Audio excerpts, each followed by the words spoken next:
I have you now.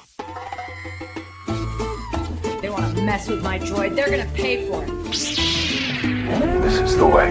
You may fire when ready. Blow that piece of junk out of the sky! The way you're fighting, you wouldn't have lasted long. Hello there. The ability to speak does not make you intelligent. Welcome, fans of a galaxy far, far away, to our coverage of the penultimate episode of Star Wars: The Acolyte. Predictions were right that this episode would be a flashback, and it was a pretty exciting flashback. It was filled with lots of, it filled in a lot of blanks, and it girded the mystery that we have been following since episode 1 of the series. And it was one of the longer episodes of the series. It clocked in around 43 minutes, which was kind of staggering when I turned it on today. So if you're new to the show, my name is Carter, and this is the Star Wars Station, your home for all things Star Wars breakdowns. We have a lot to sink our teeth into in the front of this episode, and lots to discuss as we head into the final episode of The Acolyte. So I say we, because it's not just me, but my regular co-host, the mind-clearing master himself, Colin Archer. Man, Carter, what a penultimate episode it was. There's a lot to cram into this next episode. I'm so anxious to talk about this one. And this episode we have been wanting since the start of the series. We've all been wanting to know what actually happened on Bryndock, and hearing your reaction to this is going to be very fun. Yeah, I'm definitely excited to talk about it. I'm excited to dive into it because there is a lot to talk about. There's just a lot of components to the mystery. Some that we guessed, some that we didn't, some that I've seen others guess, some that there just was no way to guess that this was going to be the way it went. And so there's a lot to talk about, so we're going to hop into it right now.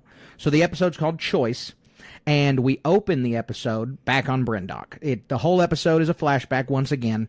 We had talked about how this was directed by the same person as the third episode, and so it was very likely that this whole episode would be a flashback. When I read the 43-minute runtime, I didn't think the whole episode was going to be a flashback. I was kind of like, there's no way this whole episode can be a flashback. And I was really flabbergasted that it was. I'm like, okay, now they're going to cut back. Okay, now they're going to cut back. Okay, now they're going to cut back. And you know, because so much of it, we've already seen before. I understand it's from a different perspective, but and I'm no craftsman when it comes to editing films, but it seems to me like, and not that this thing dragged, I don't know, it's real hard to put my finger on, like I could do better, but like it's hard for me to criticize what's wrong. It just feels that way. I don't know. I gotta say, I mean, I feel like I have a 21st century attention span sometimes, and seeing the exact same scenes twice, just a couple times, it only happened a couple times. Sometimes they were from a different perspective. Sometimes they were straight up the same scene that they had just moved from the third episode and replayed it in this episode. Those times, it was easy for me to kind of glance down at my phone and then look up and realize, oh, I might have missed something on my first watch through. And so that was, you know, this isn't really that much of a criticism, more of a criticism of attention spans, I think, more of a criticism of myself. But that being said, there was a lot of repetition. And even still, there was a lot of scenes repeated where it was just an angle change, where they probably filmed, it was actually probably the same filmed scene, just another camera sitting somewhere else. I really think, I was thinking of this on the way here. There's going to be somebody who cuts this into a Acolyte Parts 1 and Part 2 movie, and I think that, you know, I think that'd be fun to see. Yeah, I agree with you. So we open with on Bryndock, 16 years before the events of the regular show, with a weird little. So it's an aerial shot of Bryndock. I don't know if you noticed this. There's this weird little Stonehenge structure in the bottom right of the shot. It looks a lot like the Jedi area on Tython. Yep. It doesn't ever come up again. It's not in the show at all. It looks very significant in that shot. Like, go back and watch it. It's a bunch of rocks in the ground pointing a certain direction with a Stonehenge structure in the middle. It is clearly humanoid made. So I thought that was a little odd. There's a lot of little things as they're walking through the forest throughout the episode of humanoid made things. Yes, yeah, you're right. So we see the team of 4 Jedi. We see Sol, Indara, Kelnaka, and Torben on Bryndock with detectors and bins taking plant samples and putting them in devices. There's like a metal detector, just a bunch of different, you know, gadgets for measuring things. I don't know. It just looks, I mean, we have no idea what they do. Samples. They're tricorders. Exactly. Oh, wrong show. Oops. And none of the Jedi really look content. I can't really say that I can read Kelnaka. I can't tell if he's content or not. But the other three, even Indara, don't really look like that happy to be doing what they're doing. And I think this is going to be a theme for me, at least in this episode, is it reminds me of a lot of the High Republic stuff, some of the books where it depicts Jedi doing their Jedi thing out on a planet, and they're just existing there, right? And you know what we're used to when it comes to Star Wars is Jedi in a war mode or not existing, and it's the Boken Jedi, right. And so let's advance to the next scene, and I'll expand more on this. Yeah, no, because I think there's a lot worthy talking about right here, because as an audience, we don't have a good understanding of what it means to be a casual Jedi. So we cut to the next scene. It's nighttime now. They're at Maid Camp. They're eating, and Torben is refusing to eat. And Indara says, you need to eat to keep your strength up. And then she says it's unwise to insult a Wookiee's cooking. Obviously, yeah. New Hope reference right there. And Torben's not eating because he wants to go home to Coruscant. He is bummed about having been on this planet. And then we learn that they've been on this planet for 7 weeks. This guy's kind of a weenie. That's really that long of time. Huh? That's all my kid is this week. Really? 7 weeks, yeah. Yeah, nice. So I mean, if I were taking care of a baby for 7 weeks, I'd be, just as I am now, I'd be kind of, it's a weary adventure. Yeah, sure. But, yeah, 7 weeks for doing what they're doing. Again, I'm jumping the gun a little bit. She explains what they're doing here in just a second. I mean, they're camping. I mean, they have other things going on. We can talk about what they're doing. They're collecting samples for other things, but they're just camping. They're just hanging out. I think that Torben having a problem with how long they are is another sign that indicative. This is only 16 years prior to the Acolyte. I think it's another sign indicative of the Jedi slowly just, being arrogant and just losing their mission, losing their focus. You're exactly right. And this is, there's a kind of a gap here from the books to the TV program that, for me, coming is almost an unfair criticism in a sense of, in the books, there's Jedi who, what's the name though? And I keep bringing it up. He's got the comic book.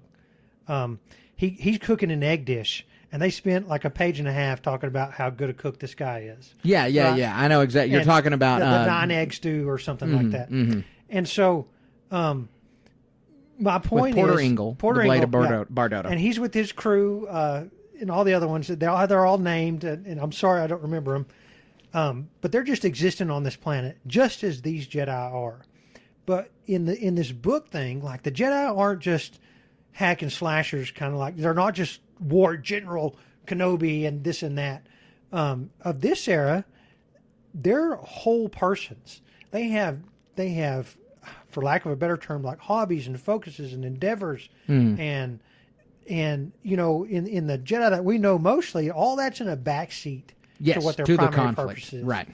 And so, like Porter Engel, he's such a long-lived person. He decides he wants to go be a cook. Well, so is a Wookiee Jedi, and so I can't imagine, the reverence that you'd give to some Wookiee. I understand Torben wouldn't because he's just a kid. Sure. Right. Sure.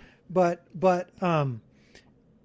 my point simply is not that this is something the show did bad, but this is a human thing. There's events that occur in books and you get a lot more from that make it hard to translate into a TV show. Yeah. I kind of wish that had happened here. I don't have any idea how they'd have done it, but that's the Jedi that exist in this setting. Sure. They're complete people. They're not generals. They're not struggling for existence. Well, and that's why you should go and read Star Wars literature too, is because there is a way just like in a book to get points across that you can't get across in a 43-minute episode of TV. And it's really cool we get an inkling of that here in just this tiny little scene. Well, it's important because there's so many people, so many casual Star Wars fans, and if you're listening to this Star Wars podcast, you're probably a little beyond a casual Star Wars fan, but casual Star Wars fans who watch this stuff, and they do have that mentality that Jedi are warriors or Jedi are hermits, and they don't really have a good frame of what it means for an order like this to have existed for 1,000 years,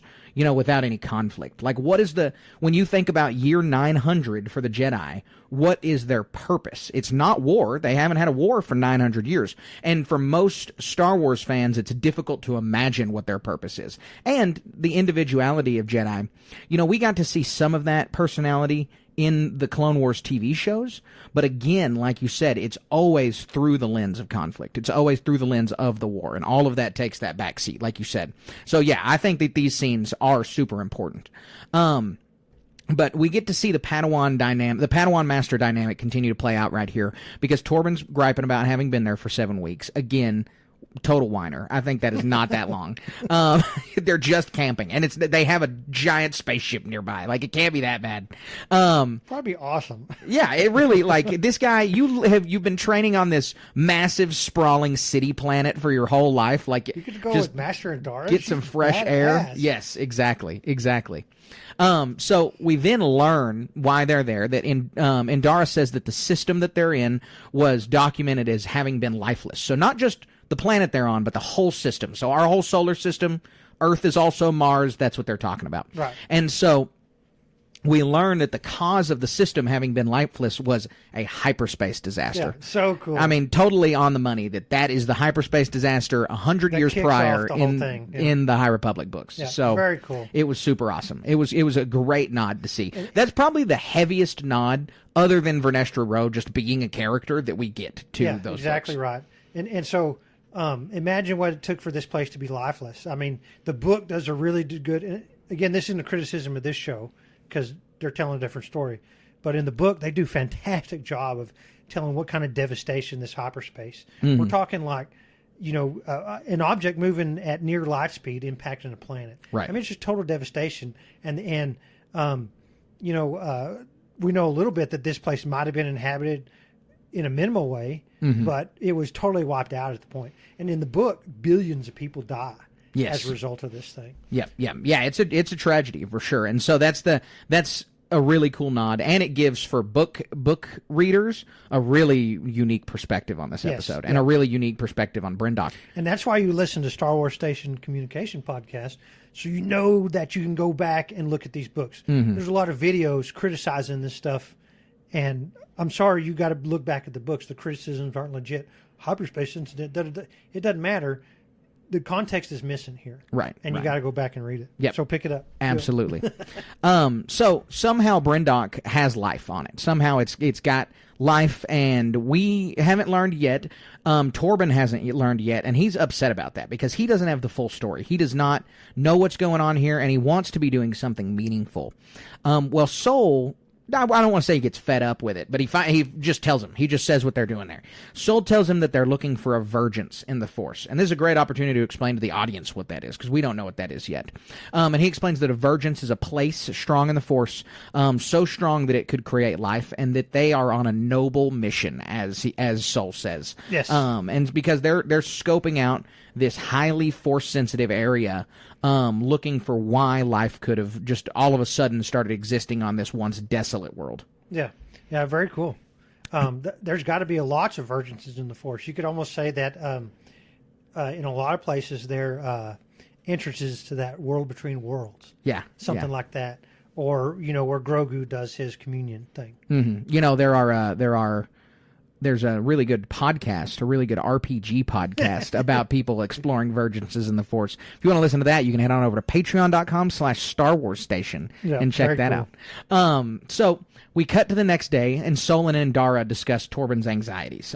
They are talking with each other about why Torben is feeling this way, why he's so troubled. Again, just 7 weeks. It's honestly just a little weird. Anyway, Sol says that Torben was disturbed. Then Indara says, "You were disturbed. Do not confuse Torben's feelings with your own." This line kind of threw me off guard. Like, we don't have any context to think that Sol was disturbed, or that he is disturbed, or that he's bothered about being here, and it doesn't come up again in the episode. Yeah, that's what I've seen some other criticism about that is from the a writing perspective is show, don't tell. If he'd and this is one of the overarching themes of this show is the cracks in the individual Jedi, and I think you've made the point as the Order as a whole is these emotions are taking them over, right? And he could have shown that a little bit more. Yeah, he doesn't seem bothered at all. He just answers Torben's question in a different way, and then their conversation that they have just a little bit later shows that Indara thinks it's just a difference in their teaching styles. She's explaining she wants Torben to think about things and to come to his own conclusions about stuff, and Sol just gave him the answer. Well, that's a matter of teaching style. Like if you ever had a math teacher that was like trying to help you get the answer, or they just give you the answer. And there's a big difference in that, and a big difference in how a person learns with those two scenarios. Yeah. But that's just all it is. And so that doesn't support the Sol being disturbed thing at all. Indara was being intentionally vague, and so Sol just gave him the answer. Yeah, and does it feel right to leave somebody hanging for 7 weeks and not tell them why they're there? Right. Yeah, exactly. I mean, I understand wanting to learn a lesson and come to your own conclusion and stuff, but, But that's like that's just a guessing game. Oh, why are we collecting planets on this planet? Must be a vergence in the Force. Like, there's not enough indication from her to get from point A to point B. I guess she's a bad teacher. Yeah, well, I think so. So I think that there's supposed to be problems with all 4 of the Jedi on this trip. I think that's something we learned through this episode. I think part of it is that Indara is not a very good teacher, or maybe not a great leader. She's an amazing Jedi. I don't know how good of a leader she is, but she's obviously the one in charge here. She's the only master on the trip. So we see over and over that she's the one who's in charge of the group. So next day, she tells everyone to kind of spread out. She tells Sol to go to the North River, and he takes off on a real weird looking speeder. That one, I was not a huge fan of it. Yeah, it was. I mean, it was fine. It just looked odd to me. Yeah. I get it. There's all kinds of speeders out there. Different design would have been neat. So we then see Sol come up. He gets off his speeder. He's walking around, and he walks up on the Bunta tree. Perhaps the source of the Vergence. I have a couple things in here where I'm like, is that the Vergence? Is that the Vergence? Yeah, well, okay. Yeah, well, I know. I no. Yeah. I'll say no. I think it's something different. Yeah, well, I agree with you that I think it's something different too, but there's not a reason to say this is the only tree of its kind that we've seen on the whole planet. Yeah. It's pretty unique. And there's an artifact here, for sure. And those two twins continue to be drawn to it. Yeah. So we then see Sol witness May's butterfly manipulation from the 3rd episode. The Hadouken Kamehameha butterfly. Yeah, exactly. Yeah, every one of her force moves is that pose. And I'm gonna do this a lot where I'm gonna reference scenes and just say when we saw this in the 3rd episode. We're not gonna re-break down the first one. Her exactly. We're not gonna re-break down her manipulating the butterfly. We already did that in the 3rd episode. So then Sol sees Mother Coral to come get the girls, scolding them. And then he gets a hold of Indara, lets her know that they're not alone on this planet, and then he starts pursuing the girls. And then title screen. We get the Acolyte title screen. Another time where it came a lot earlier than normal. So Sol watches the girls and Coral enter through a door in an elevator shaft at the base of the fortress. But he can't get into the door. He obviously isn't a slicer, so he just begins scaling the wall. And then just a little bit later, just a flash of a scene later, it's very clear this is a climb only a Jedi could make. No average person was ever getting in there. I can't imagine being able to do that. Freehand, no less. With a robe and stuff dangling off you. Yeah, it's pretty gnarly. I mean, the climb, they did a good job of making it look like an impossible daunting climb. Yeah, for sure. We have to roll 6 dice in the RPG for that. Yeah, absolutely. So he gets inside their fortress, and he witnesses the girls training, also from the 3rd episode, when they're sitting around with Mother Anasea, and he can tell they're being trained in the Force, and this troubles him. You can see it on Lee Jung-jae's face that Master Sol is troubled. And then we learn that the little bump noise that they heard on episode 3 was Master Sol. Sol also sees... Clumsy Jedi. Yes, clumsy Jedi. Sol also then goes and sees the witches chanting and communing over the pit, which... this may be the Vergence in the Force. Yeah, is the pit itself. Pits are there. It was in The Last Jedi. Mm-hmm. Pit of Carcoon, not necessarily a Vergence, but another pit. Palpatine being thrown into a pit. Yep. It's a cave on Dagobah. It's kind of the same thing. Yeah. Lots of different things. I'm trying to think of one in Bad Batch even, but it's not coming to me. This is where I think the Vergence is. You think the pit's the Vergence? Yeah, the pit's the Vergence for sure. So, do you think this because of The Last Jedi? Do you think this is just this well of dark side energy here? That's where they're concentrating their focus on. That's where they have the ceremony, and it extends out to those moons out there. Which I think is the other candidate for the Virgins, is the moons themselves. Yeah, that could be it too. There's some relationship between the two for sure.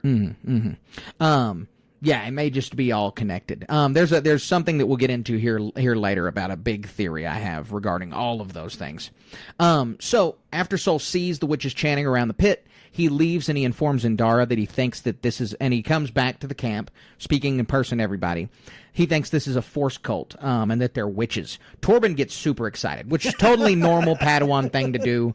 And he goes, "You Night Sisters?" And then Indara says they don't know that. And then she says Night Sisters don't train younglings. That's just like new Night Sister lore, I think. I don't know if that's ever been established before.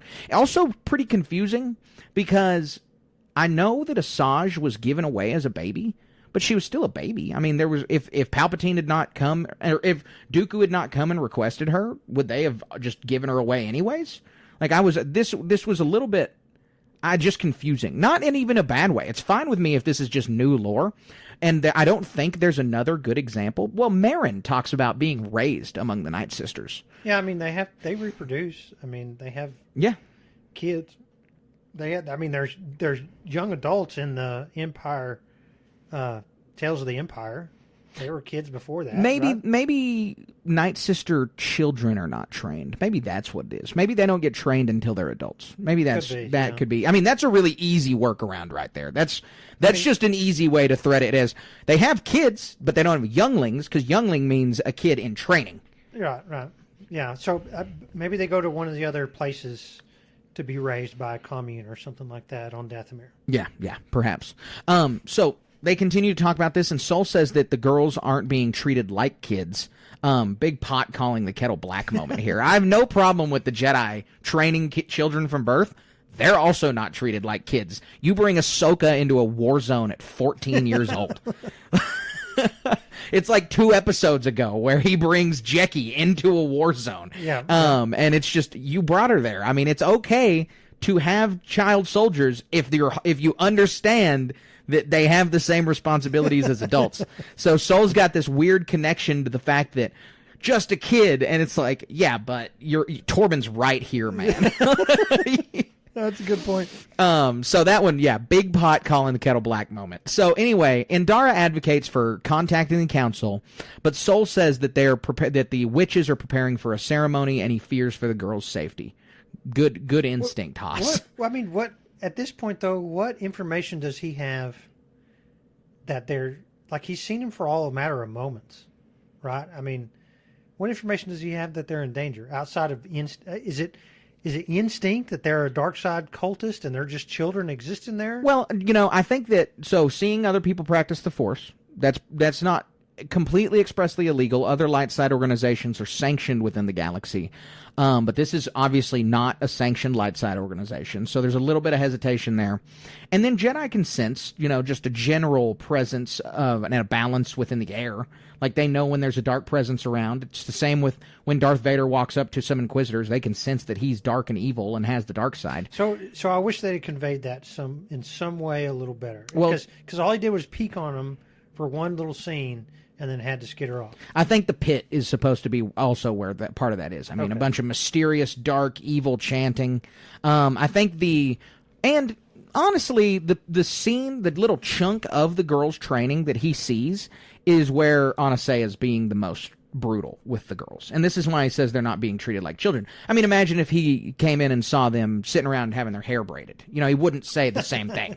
If he had seen her giving them the spice cream cookies, he wouldn't have said the same thing as, oh, they're not being treated like children. So he has an incomplete picture. I think so. I think Sol has an incomplete picture. And this is not to say that I think what Sol does is wrong at any point. I honestly think that nearly everything he does is right.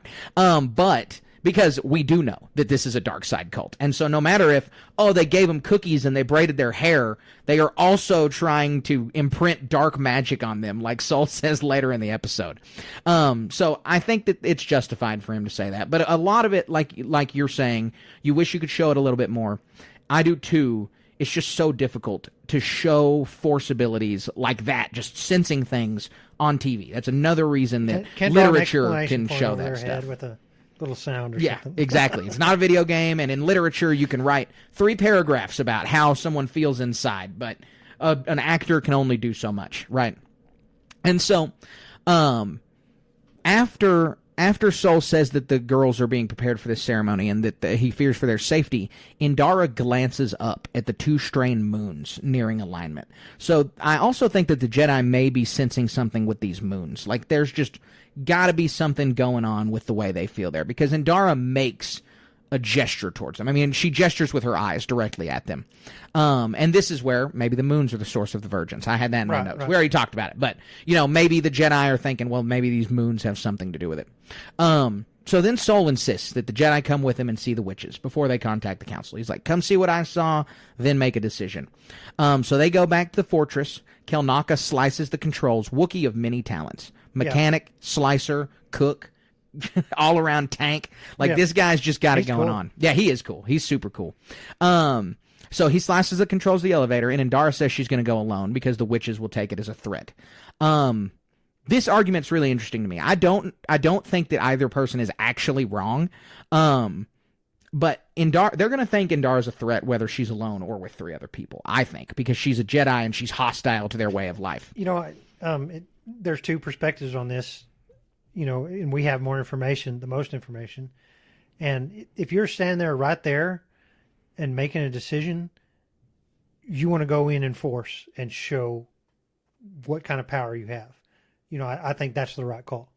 But knowing what we know about the whole thing, if she'd have gone in there arms open and said, "Hey, what's up? How are you? I'm a woman and we're going to talk." Absolutely. It would have disarmed them totally. Yeah. No, I think so.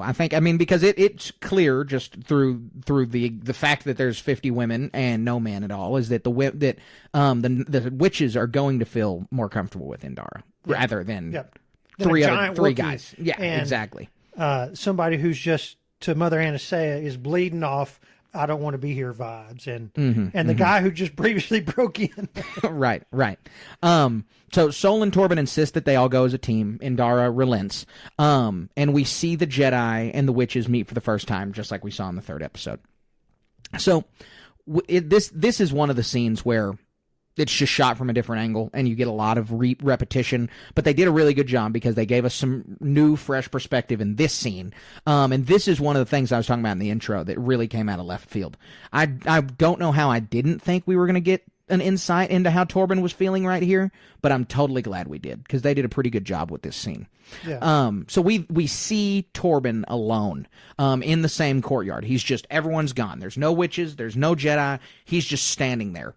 And then a ghostly voice from Mother Anastasia is speaking to him. She's talking about how she knows about his life. She lists what she knows about his parents. She lists where he's from. She says he's a good Jedi and that he just wants to go home. And that she can feel that he wants to go home. This is expressly Sith sorcerer magic from the Darth Bane books. Mm-hmm. Spoiler, sorry, but this is what Sith sorcerers do. That's their MO. They get in your head, they prey on your fears, and manipulate you and take advantage of you. Exactly. It's almost word for word. And this is this, like you said, this is overtly the dark side. There is no 2 ways about it. This is evil, what Mother Anastasia is doing. Mother Anastasia is the most gray witch character that we have. I'm not saying every act she does is purely evil. This is just evil. She is in some guy's head playing on his insecurities. She asks him if he wants to leave the planet. Well, just like other stuff, a Jedi won't do this from a moral perspective, but they're probably incapable of tapping into the Force this way. Yeah, I think you would fall to the dark side if you did this as a Jedi. This is especially a dark side power. So she asks him if he wants to leave, already knowing the answer. And she's offering to help him, kind of like the snake in the garden in Genesis. Torben is being manipulated, and this is, like you said, textbook dark side stuff. She says she would always let him have what he needs. This is a really crazy line, is that she's really asking for, she's trying to explain to Torben, like, I would give you what you want all the time. Your master doesn't care about you. Me, anything you wanted, it'd be yours. Yeah. That's from the Bible. Yeah, exactly. A total temptation right here. And so, for some reason, though, and I didn't really get this, and I think it's just a little quirk of the power, it's like a vampire thing. Like a vampire can't enter a house without you inviting it in. Right. Torben has to say he wants her to do this, which I just thought was a little odd, but he ends up doing it. She continues just asking and asking and asking, and he finally relents. And so as soon as he relents and says that he wants her help, she demands that he kneels, and he sheds a single tear, and his mind is overtaken, just like we saw in episode 3, and he falls to his knees. Really cool scene. I mean, it was really dark, but really cool scene. Yeah. They did a good job with this. So we see we finish out the scene just the same as episode 3 did, and then we cut back to the Jedi on their ship, and we see a silent Torben and an Indara just kind of facing each other, both of them very clearly upset. This is another inclination to me that Indara is not an awesome master. We don't have any idea how the conversation went, but Torben seems like he just got reprimanded really hard, and it's like he's a Padawan who just got mind dominated by some evil, powerful witch. Like, cut the guy some slack. Ask him if he's okay first. Yeah, I mean, we know what happened with Torben. What kind of seeds were planted in his mind? I mean, he was never the same. Yeah, absolutely not. Never the same. Exactly. I mean, he was willing. I mean, like you said, we know what he did. He was willing to commit suicide 16 years later. Yeah, I've seen a lot of discussion about that, too. And let's save that for later on in the episode. Okay. Because there's other stuff Torben does, and yeah. So Sol comes in, and he also seems upset. Again, Torben's given this line about mental fortitude later when he talks about it, and so he was likely scolded by Indara about not having his mental defenses up. And again, probably a good thing. He needed to have his mental defenses up, and he probably was slacking, but it just seems like all he got was reprimand here. So anyway, Indara commends Sol for suggesting the training the kids, as buying time for them to contact Coruscant. But Sol's like, no, I'm being 100% about that. I'm totally sincere. I want to train Osha. Yeah. I've seen some discussion about this online. It's not a coincidence that he found those two at the Buddha tree. It's not. They're in a force of urgence, and I'm going to go down this river. I'm going to walk up this hill, and here's these two girls. Yep. That, outside the context of this is the TV show and what they want to happen, but this isn't a coincidence when it comes to the Force. No, the Force doesn't work that way. Exactly. The Force doesn't work in coincidences. And so the Force willed him to be there. And so that's why he's so adamant about Osha and May and all that. Yeah, and this comes down a lot to an interview that Lee Jung-jae had about how he interprets Sol. And he interprets him in a Qui-Gon Jinn manner. And this is super Qui-Gon Jinn. I mean, he comes across Anakin, he knows in his gut that the Force is telling him to take this kid to train him. Yeah. And that's the same for Sol right here. Exactly. It's whatever. Who cares what the council says? Who care what you have to say, Indara? I feel this way. The Force is telling me to do this. Trust nobody but the Force. Yep. And that's just a super Qui-Gon Jinn thing to do. Exactly. So Indara says that it's impossible, that Osha's too old. But Sol says that he feels she is meant to be her Padawan. Again, just harping on the fact that he feels this way because of the Force. Indara says that the Coven will never let her leave. Wrong. But Indara insists that the Coven would never let her leave, and Sol insists that the girls are in danger and that they have a duty to go and save the girls. And then he says they've been marked by dark magic. Indara goes into this ridiculous line about... She's like, ceremonial markings are a part of many customs in the galaxy. So again, Indara she represents a flaw of the Jedi Order, which is doing things by the book, kind of like Yord represents, and also just this aloof arrogance of the Jedi, that they can't have discernment in situations, that they need to be above situations. And so I think we continue to see a lot of Indara's flaws flesh out here. Right. Again, the only person we don't see flaws from is Kelnaka, and I'm pretty just positive that's because it's impossible to communicate. We can't understand what the guy's saying, and it's not like you can understand a Wookiee's facial features. He's in this episode for a different reason. Yes. And it doesn't have anything to do with anything philosophical. Right. So points out that Osha didn't have a marking, and they assume that means that she resisted being marked, which is pretty much true. She did eventually relent and say I do, and was stopped only because the Jedi extreme peer pressure. Exactly. Yes, it was under duress. You. Yeah, under duress. Exactly right. And so she basically did resist, but they don't know that. And it would have happened had they not walked up. If they walked up 3 minutes later, she would have had the mark, and they would have had no idea. Again, the Force being the power that it is. Right. Exercising it here. Right. So once again, Indara scolds Sol about him confusing his feelings with someone else's.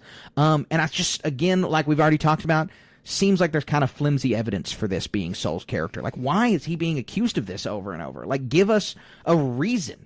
Tell us a little story about him getting a little bit of punishment for being on this mission because he did something that was this way. I could already tell at the end of episode 8, the tagline that we're going to say is Sol did nothing wrong. Yeah, probably so. Probably so.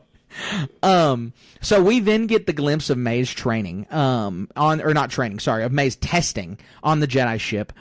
She gets a blood sample just like Osha. Open Facebook that she does not want to be there. Yeah. Oh, she looks so uncomfortable. She's I want to go home. She's then taken to be given the same test as Osha with the iPad with the ships. She fails the test intentionally, just like Osha, but she's answering too fast, which was cool. I thought that was a good little way to tip them they off. did a good job there. And she's found out by Sol. Sol's like, there wasn't even something on the screen when you said that. And so this was really cool. This was a really good way of showing that. And it was good to see May's test right here. Indara is questioning May about the Ascension after she fails the test. And May, being a kid, is kind of naive and is going to tell her. And also because she's kind of excited about it. And you want to talk about this cool new tattoo you have. Yeah. Kids do that all the time. Yeah. You can get all kinds of information out of them. So May explains that the ceremony is for her and Osha to lead the coven. And that the Jedi rightly ask, how can a child become the leaders of the coven? And then May kind of gives this like quizzical look, and she's like, well, I don't really know. She then gives a line that startles the Jedi really badly. She says, Mama said everyone must walk through fear. Everyone must sacrifice themselves to fulfill their destiny. This fills the Jedi with a lot of trepidation because of the words fear and sacrifice. That's a Jones cult thing. Yeah, that is. No, that's a total cultish thing to say. So context, the Jones cult, that's where the phrase drinking the Kool-Aid comes from. Because wasn't it like 900 people drank Kool-Aid and died? Sacrificed themselves? Yes. Yeah, I don't know the numbers, but I know that's... Some absurdly high amount of people. Yeah. It was a tragedy, majorly. Absolutely. But it was cult behavior and sacrificed themselves to fulfill their destiny. Yeah. That's exactly what they did. Absolutely. And so this is a really, like I said, it fills the Jedi with a lot of trepidation because... One, walking through fear is antithetical to what the Jedi believe. They don't believe that, you need to be above fear. You don't need to feel fear. You need to move beyond it. And then also, the Jedi having sacrifice just obviously has a negative connotation. There's just the two words there that both of them are going to throw up giant red flags. Sol then says May was instructed to fail, and he wants to try another approach with Osha and is approved by Indara. So we then get the same scenes that we saw in episode 3. And Osha's passing. Well, we don't actually have to see him, but Osha passes the test. Then we get the tail end of their conversation, and then we see a part we didn't get to see. Is that Indara insists that Osha keep taking the test. She wants some more evidence. Osha passes it though super easily, and this troubles Indara and makes Sol pretty happy. And Indara is just really troubled by the fact that Osha passes. She wants to be done with this. She didn't want anything to do with this stuff. And with Osha, she's an impediment. She's got to do something now. So, like, I don't think Indara's lazy, but it's like, she got to do all this extra paperwork now. Dang Right. it. Well, and she's not. I will say that for all of the times that I've felt like Indara is too by the book, the not training 8-year-olds is a good, hard, and fast rule for the Jedi. We've seen it not work out many times at this point. Nothing to say of what may or may not happen to Sabine when getting trained as an adult. So Indara then awaits the council's decision regarding the girls. She said she's going to wait on the ship. She's contacted the council, and she sends all 3 of the guys back out to the camp. Sol then senses something is wrong while at the camp, and then Indara immediately walks up, and she approaches and says that the council said no. and that they've already interfered too much. Which crazy take. After with all of the evidence that they have, it does not feel like they've interfered enough. And Saul's like, let me talk to the council. I mean, like, this is one of those things where, hey, we need to tell the bosses what's going on, and the guy tells the boss a different story than what you were going to tell him. Yeah. And it's a totally different context. Like, did she tell him, like, these people are doing major dark side stuff? Right. No. You come across Maybe, this. who knows? But I don't know if you do. I feel like I come across this all the time. And that just, not that I or anybody else knows how to frame things better than other people, but every individual person frames things in a different way. And the way that they frame things is good in some situations and bad in others. And it's just by virtue of the words that we choose to use, our body language, the just general demeanor of the person. And so if you are going to talk to somebody as a group and you need a good answer or you need a bad, whatever you're after, people don't take into account who the messenger is near enough. In the people sending the messenger, the person receiving the message, they have no way to choose. They're just receiving whatever message they're given and reacting based on. And so Indara's projecting that she doesn't want this kid. She's going, well, they passed the test, but she's 8 years old, whereas Soul would say she's 8 years old, but she passed the test. Like, it's a totally different message. There's this massive dark side thing going on here that needs a little more attention. Yes, exactly. Which we don't know if we don't know exactly what Indara communicated, but what you just said exactly is probably what happened. So then Torben pipes up and is like, but can we leave now? And she says no, the council said they can't go home. That also seems kind of problematic, just coming from the council. Like, they've now interfered. You think they interfered too much with these people that live on this planet, but now you just want them to hang out on the planet and mind their own business. Seemed like that would... We see it's not a problem because things escalate from here, but seems like it would have been a problem no matter what. Yep. So Sol insists that he didn't help Osha pass the test because of his emotional connection to her. But he says that full of emotion. I mean, he's just very determined. Right, unleashes it on Indara. That is not what happened, and come on, man. Like, that was a little defensive there. So they then receive the girls' results. Torben's like, oh, the results came in, and they learn this one. So this takes a little bit of unpacking here. The girls have a very high M count, so midichlorians. Then they learn that the girls have the same symbionts. We've only ever seen that word come up in Star Wars once before, and Obi-Wan uses it in The Phantom Menace. Coincidentally, also the same movie we hear about midichlorians. But the two words are not used together in any way. When Obi-Wan uses it, he's using a form of the word symbiosis between the Naboo and between the Gungans. He says your symbionts, something that happens to one will happen to the same, which is what symbiosis is in actual biology and nature. And so this word here just seems super out of place. Like, I don't know why they used that word. It's strange. Like, they have the same symbionts. Well, it seems that they're talking about midichlorians. We have no other indication of what they're talking about. And so it was just, I think it's just meant to be another term as midichlorians here, but that felt like a weird reading of The Phantom Menace. Like, both words only show up in that movie, and they have nothing to do with each other. So symbionts was just an odd term. Well, the whole thing, midichlorians sounds a lot like mitochondria, which... That's the powerhouse of the cell, baby. Yeah, everybody has that. That's all anybody remembers. But the thing is mitochondria has different DNA than your own DNA, and so it's the same thing. The midichlorians are something that live in you, and the more you have, the more attuned to the Force you are. So I think it's kind of, there's a lot of overlap in what they're trying to communicate here with midichlorians and M count and symbionts, and it's not a precise piece of language to use. No, it's not. Well, it's, like you said, they live in you but different DNA, so they're a symbiont to you. If you were to die, this is the reason that the living force, exactly, the living force becomes the cosmic force, is your midichlorians are released when you die, and they join the cosmic force. And so it's very interesting that those words were chosen that way.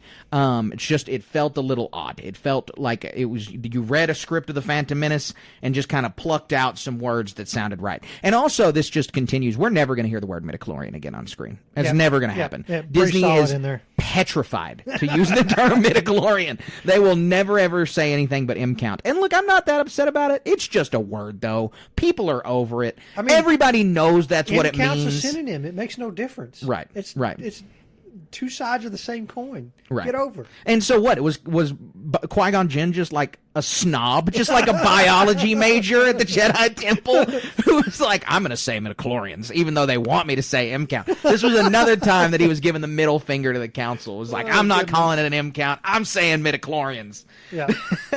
He's part of some sort of offshoot sect where they use the High Valyrian type language or something like that. Yeah, exactly.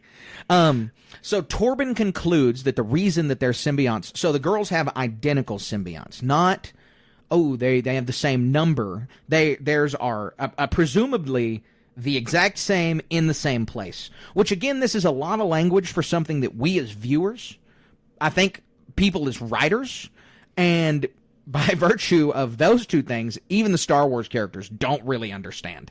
Like, the way midichlorians work is super poorly communicated here. And I'm not saying that there can be any better way to communicate them, because I don't know how they work, but saying they're the exact same, what does that mean? So, yeah, presumably, if you had a natural-born set of Force-sensitive twins, they would have different midichlorians. Right, right. Like my M-count would be 100, hers is 120. Well, it's not something just like that. But so they insist that it's not even just a number, because that's what Indara says. Is Indara's like, well, yeah, they're identical twins, so they're going to have the same number. So like Luke and Leia both have a billion or whatever. But it's like the mitochondria example. Even though we're twins, my mitochondrial DNA is going to be different than my twin's mitochondrial DNA. Yes. In this case, the mitochondrial DNA is the exact same. Right. No, yeah, I totally get what they're that. saying. But that's just... But what does that mean? Exactly. Right? That's the mystery for next episode is what I think it is. I hope it is. But also that's still... The mitochondria example is something that you got to pull out of a toolbox from science class. This isn't something that we were taught as Star Wars fans. This isn't something we were given. Nobody's been instructed to think of midichlorians like mitochondria. That's not come up before. And so if you're just a casual viewer, them being the same doesn't mean anything here. And so this whole scene is laden with Star Wars terms that haven't been fleshed out well and take real world analogies to even explain.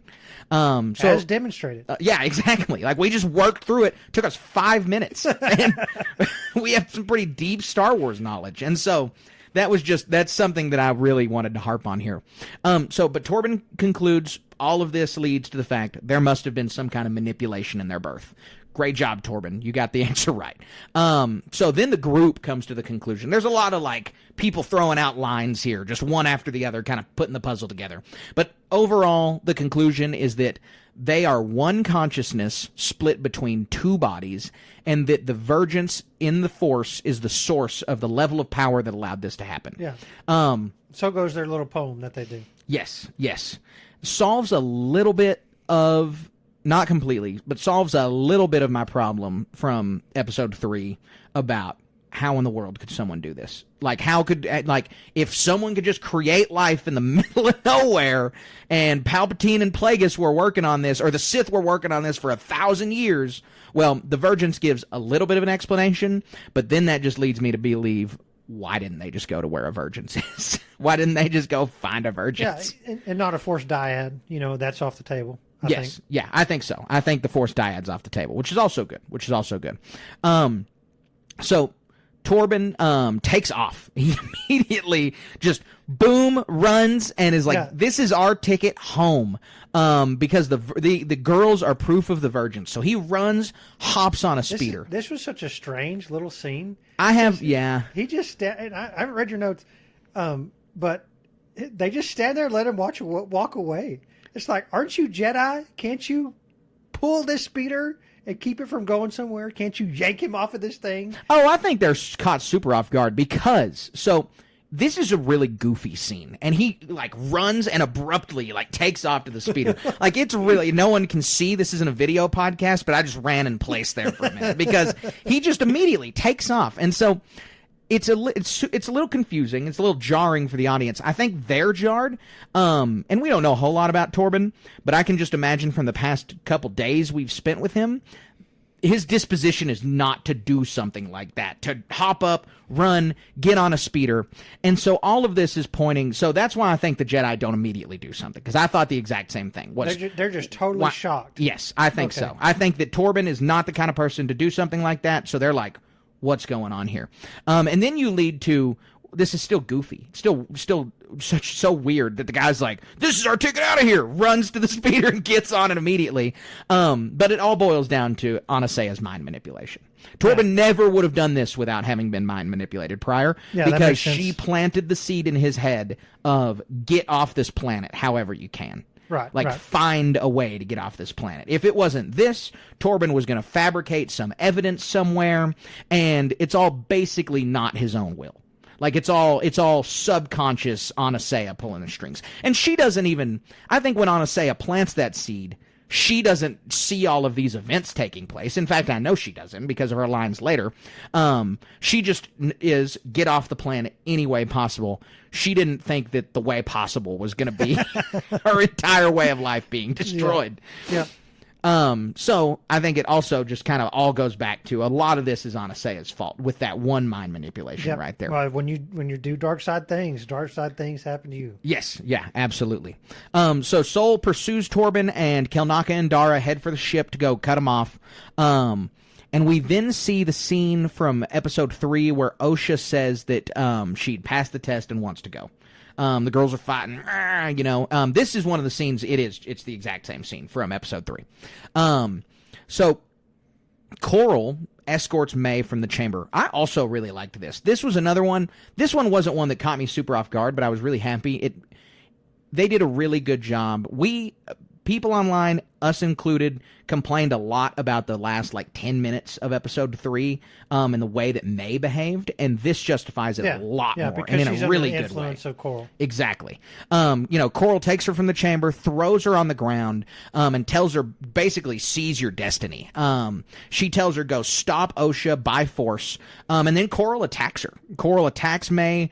May stops her twice, and it's just making May angrier. She's trying to get her mad, and she's yelling at her to get mad. She says that exactly. She says, get mad. And so this is a dark side order. Obviously, they're channeling their anger. She is teaching this young girl to get pissed off to go grab what she wants. This is antithetical to the light side. And so it was a really cool way of her, just instigating this 8-year-old to do this. And children are already super malleable, and this is why people turn out the way they are. There's a lot of nature and nurture inside of people, and the nurture part is because if you treat a kid like crap all the time, they're going to grow up to treat another person like people, crap. yeah. Exactly. Yeah. And so this is, if you just stoke this girl's ego that she's so good at the Force, and then you're like, the way you do the Force is by being mad, kick in the nose. It's obviously that's not going to lead anywhere but this woman being a hateful, spiteful, evil person. And you kind of don't want to see depictions of parents being that way, but we have no evidence to say otherwise. Coral was always a very abrasive individual. Yeah, absolutely. The whole time we've seen her. Yeah, we haven't really seen much love from her towards the girls, except when May succeeds is the only time that she gives May any kind of praise, and she has only disdain for Osha the whole time. Yeah. So yeah, not a good mom. We see the witches insist that Osha stay. And they're talking with Anasea here. They're speaking with Anasea, and they are like, don't listen to this little kid. Who cares what she wants is what they're saying. And they keep trying to appeal to Anasea's responsibility as their leader. This is also a really good scene because that's just a really compelling choice that people have to make. That real world, not literally, oh, well, my kid has to go with the Jedi, or my entire species or my entire people are going to die. But just, you have to weigh things on what's good for your family versus what other responsibilities you have to your job or to anything else where you live or work or do anything. And it's always this constant tug of war, right? And so this is a good example of that.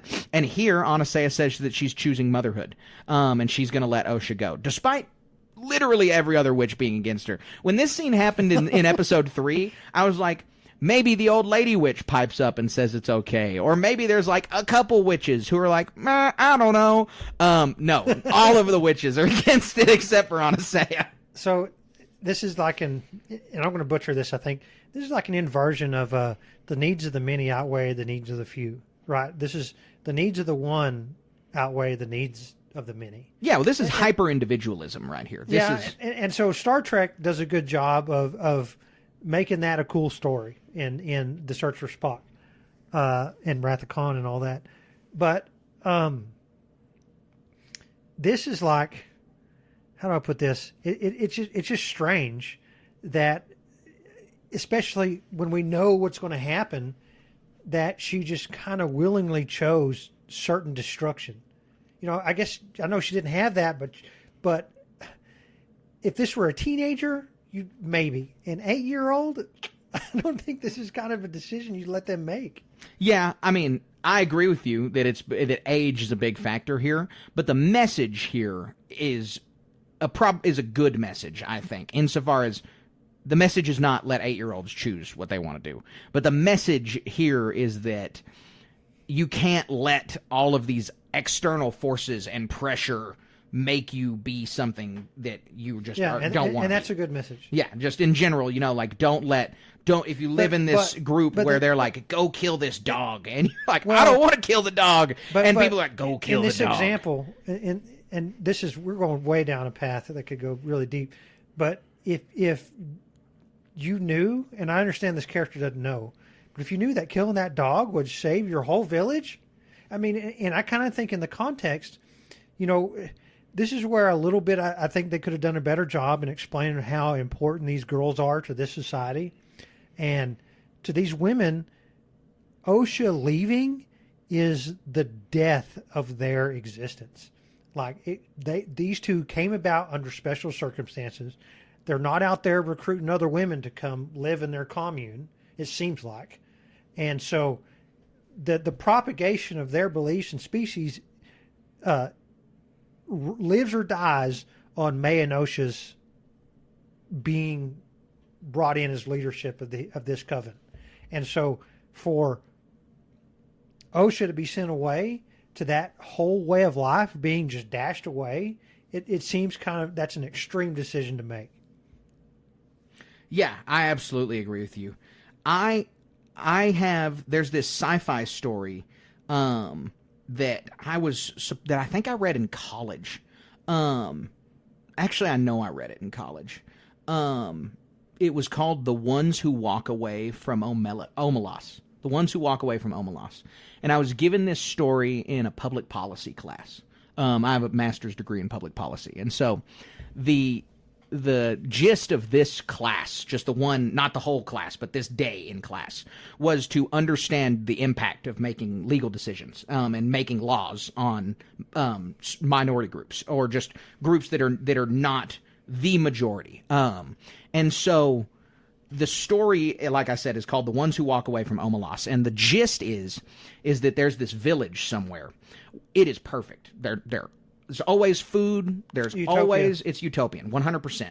But not completely, because at 14, you're taken into this room and you get to see this closet through like this little eye slit, and there's this little malnourished boy in there that is just, he's living in filth and his life is terrible. I mean, it's awful. It's very graphic.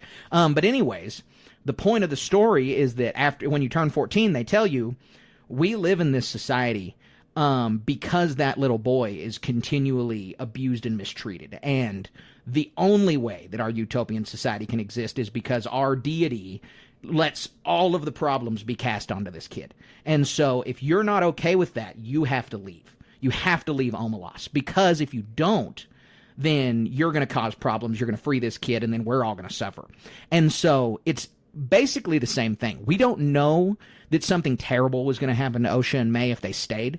But we do know that they're taking away OSHA's agency if they make her stay. They're making OSHA endure something for the rest of her life that she doesn't want to do for the benefit of their society. And so it comes down to the question, are you willing to live in Omelas? Are you willing to say, well, this paradise is perfect? And not just for yourself, for your family, for your friends, for everybody everything is great. but this one kid is going to suffer for the rest of their lives. And Osha is going to figuratively suffer for the rest of her life just because she doesn't want to be here. She doesn't want to be a part of this society. And so it's really, this is that same short story just being retold in Star Wars with Osha's character. Yeah, that's a good point. I think to some degree you have to take your kids' agency away. Otherwise, all they'd eat is ice cream. Yeah, Right? well, yes. And so it's really, it's tough because she's 8. You're right that the age makes it difficult, but the message is still there. Yeah. So, with that giant philosophical discussion out of the way, we then cut to May destroying the terminal of the elevator in anger. This is right after Coral just stoked all of her anger. I cannot believe we got on that tangent from there. I forgot where we were for a second. I was like, what's going on here? So anyways. Hey, this is a good show. It was a great conversation. So then Coral tells the witches to arm themselves. So Coral's got a mob riled up. It's time to go. So Soul is sitting at the base of the elevator. They can't get in, and he uses the Force to glimpse into May and Osha's conversation. And he reads that Osha is being held against her will because of May and Osha's conversation, where May's like, "You're not going anywhere. You're stuck here now forever." And so Soul reads into that to say she's not going to be freed, that the witches are going to keep her there. We know that to not be the case, but Soul has incomplete information here. And there's like a lot of this that feels like we should be saying, and not just for Soul, but for many characters, that, they're in the wrong because they acted on incomplete information. What else were they supposed to do? Like, if that's the context you have, as a Jedi, it's your responsibility to do something. I think. Yeah, the only thing is like, questioning orders, and Dar said, bring him back, and they didn't do that. Mm-hmm. But this higher calling comes about, which Soul is permeated by. Yeah. He's not going to do what she says. Yeah, Soul is the one who's really wrapped up in this. And you're right. The denying orders is important, but also he's Qui-Gon Jinn. I mean, like Lee Jung Jae said, he's interpreting himself as right. Qui-Gon Jinn-esque Jedi, and there's a lot that trumps orders. And the Force definitely trumps orders for a Jedi. So they begin scaling the wall. Torben and Soul do. And then we get to see the fire start scene again. And we see it a little longer version than we saw in episode 3. And there was some fuel to help the fire spread. I still think the fire spreads really fast. So this was one of the big things that I was really hoping we get an answer for, that it's not just, hey, I'm going to light this book in fire in a moment of fiery passion, literally. And it burns down this mountain fortress made of stone. Was there some dark force perpetuating this? Was the witches doing something? Was the Jedi doing something?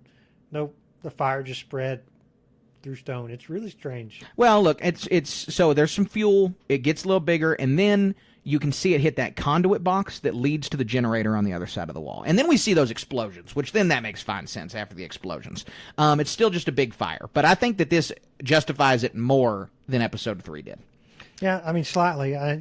You'd live in fear of a lightning strike at any given moment. It'd be tough. I wouldn't have candles anywhere near that place. So Indara and Kilnaka, we get a small scene of them in the cockpit, and they're planning for Kilnaka to jump from the ship to jump into the fortress. Just dive in there. It's again. Yeah, that's cool. Super cool guy.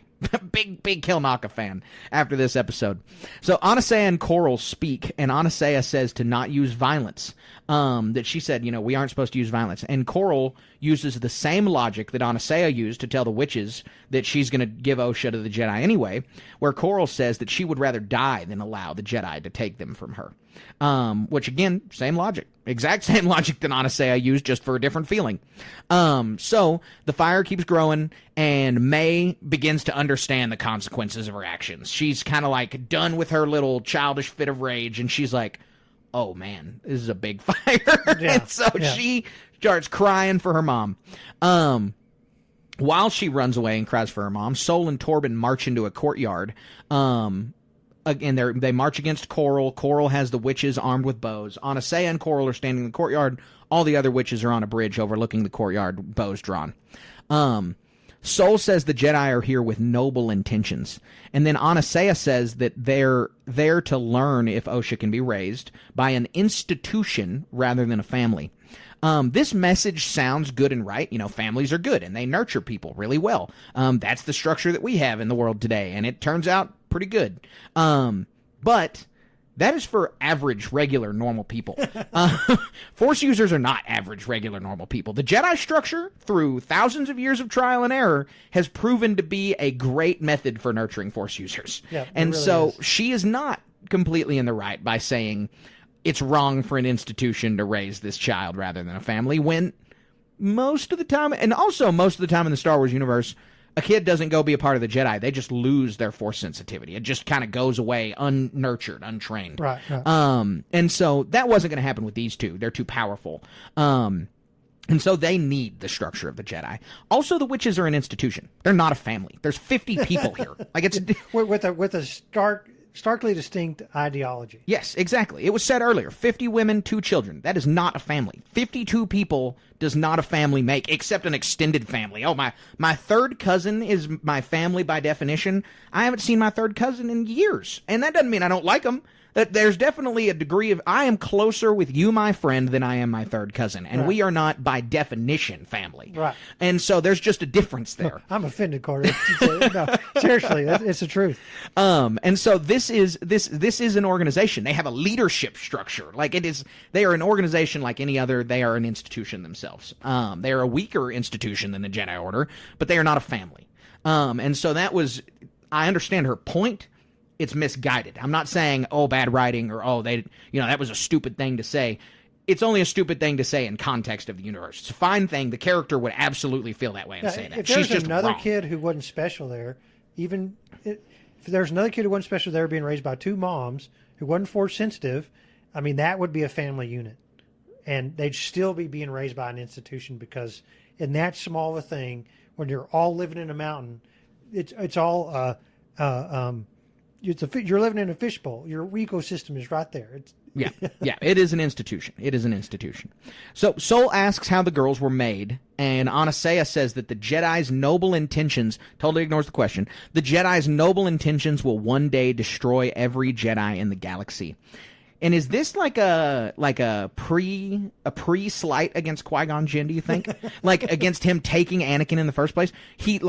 That from Mother Anastasia's perspective, Qui-Gon Jinn, and probably so. I mean, I think if you interviewed Mother Anastasia and said, this is going to happen, what do you think he should have done?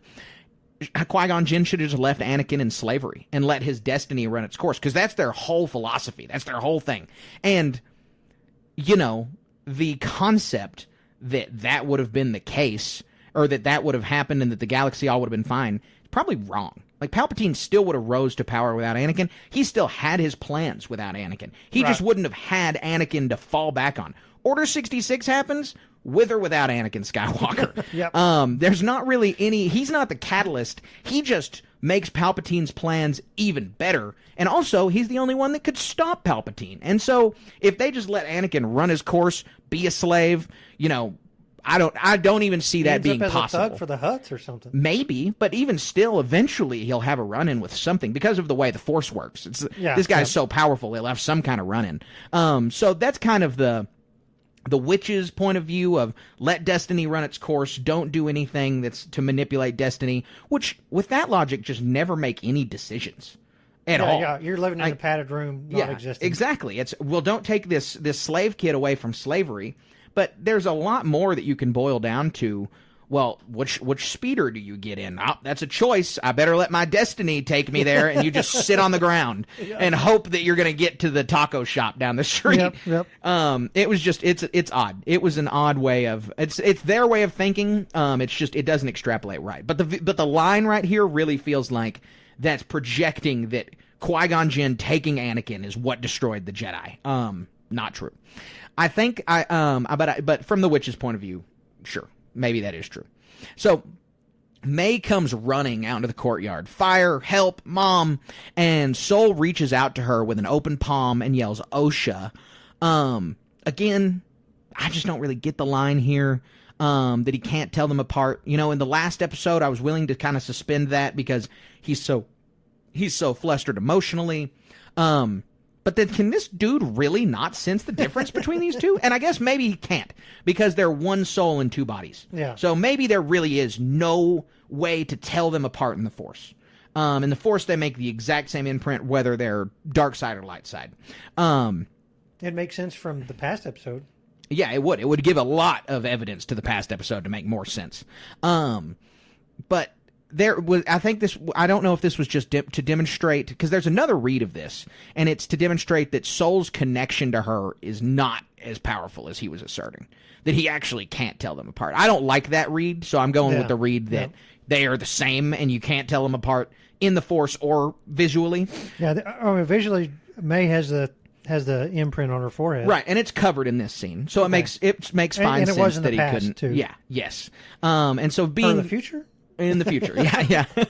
Back to the Future. And I get him not being able to visually tell them apart in this scene because you need to have the tail of the little swirl or their length of hair before she cuts it. But he also knows that there are two people here. Like, he knows that there's two of them, and if he can't tell them apart, why is he just yelling OSHA? Like, why is he saying that if he knows that he can't tell them apart? So that was a little odd too. Anyway, just an odd choice. We then have in slow motion Coral see May's pleading face and yelling the words fire and help. So, she's worried. She thinks something's happened. This leads her to believe that the Jedi are attacking in some way, that they're probably trying to liberate Osha with a fire, I guess. And so Coral gets ready to attack. She's slow-mo whipping out her spear. She's getting in a fighting stance, and so Torben draws his lightsaber, and Anastasia shouts no real loud. Her eyes go black, just like Torben's in episode 3, and she begins to dematerialize into a mist, like we've seen Mother Talzin do a few times. I'm not exactly sure why. We don't know exactly what she was about to do when she dematerializes. Because May also begins to dematerialize. Slower, but it still is happening. Soul sees all of this and takes action by igniting his lightsaber and stabbing Anastasia right in the stomach. She did, and it's before she dematerializes, and this brings her completely back to the material world, and then she dies from her wounds. Yeah. Got what she deserved. Pretty much, yeah. Pretty much. Again, she's the nicest of all of the witches. She does the least bad things, but Torben's mind control led to these events. And so, again, she started it. And so, we're saying got what she deserved. Is this the message that the showrunners wanted to convey? Because a lot of the discussion after this episode online was, oh, well, the Jedi are bad. Oh, or this or that. That Saul somehow made a wrong decision here. If Saul made a wrong decision, which I'll agree with you, is not, then he made it way before by ignoring Indar's orders. But even still, there's a lot more pressing things going on here. Oh, stabbing her in the stomach was absolutely the right call in the moment. I mean, this dark side user's using some crazy dark side magic power right beside you, and you see this little girl dematerializing. Like, you got to take action. Like, Soul made the right decision by stabbing her in the stomach. So she's then dying. Soul's grabbing her, real Obi-Wan Kenobi Maul style. She tells Soul that she was going to let Osha go with the Jedi, and that she chose, then that Osha chose them, referring to them as the Jedi. She then dies, and May runs to her side, crying and pleading, and Soul looks down at her, and he realizes it's May, because he sees the forehead marking. Hadn't been Osha this whole time. I have a little bit that I want to talk about right here, kind of a crackpot theory that struck me on my second watch, because I think it's worth talking about what may have been happening with the dematerializing here. And this is kind of a wild theory, but stick with me. So we've seen the light and dark moons. We've seen the difference between those. We've seen the clear tug of the dark side for one of the twins. We've seen the clear tug of the light side for another. And we have here maybe some kind of father, daughter, son thing like on Mortis. Not that these three are anywhere near as powerful as them. Not that they're some celestial, transcendent demigod beings. But that the one soul living in two bodies thing, and May disappearing alongside Anastasia makes me feel like we may have a balancing act going on here. That Osha, as we've already talked about, the girls are the dark and the light split between the two bodies. Osha's the light, May is the darkness, and Anasea is kind of this balance between the two of them, because she's the only one of the witches who seems to have any kind of compassion for Osha. Living in this dark side coven, this dark side cult, they're obviously only going to be drawn to the dark side one. It's like when Ahsoka and Obi-Wan and Anakin crash on Mortis. They're only aligned with the sister. They're obviously not going to be aligned with the son, because they themselves are light side users. And so all the witches are aligned with May.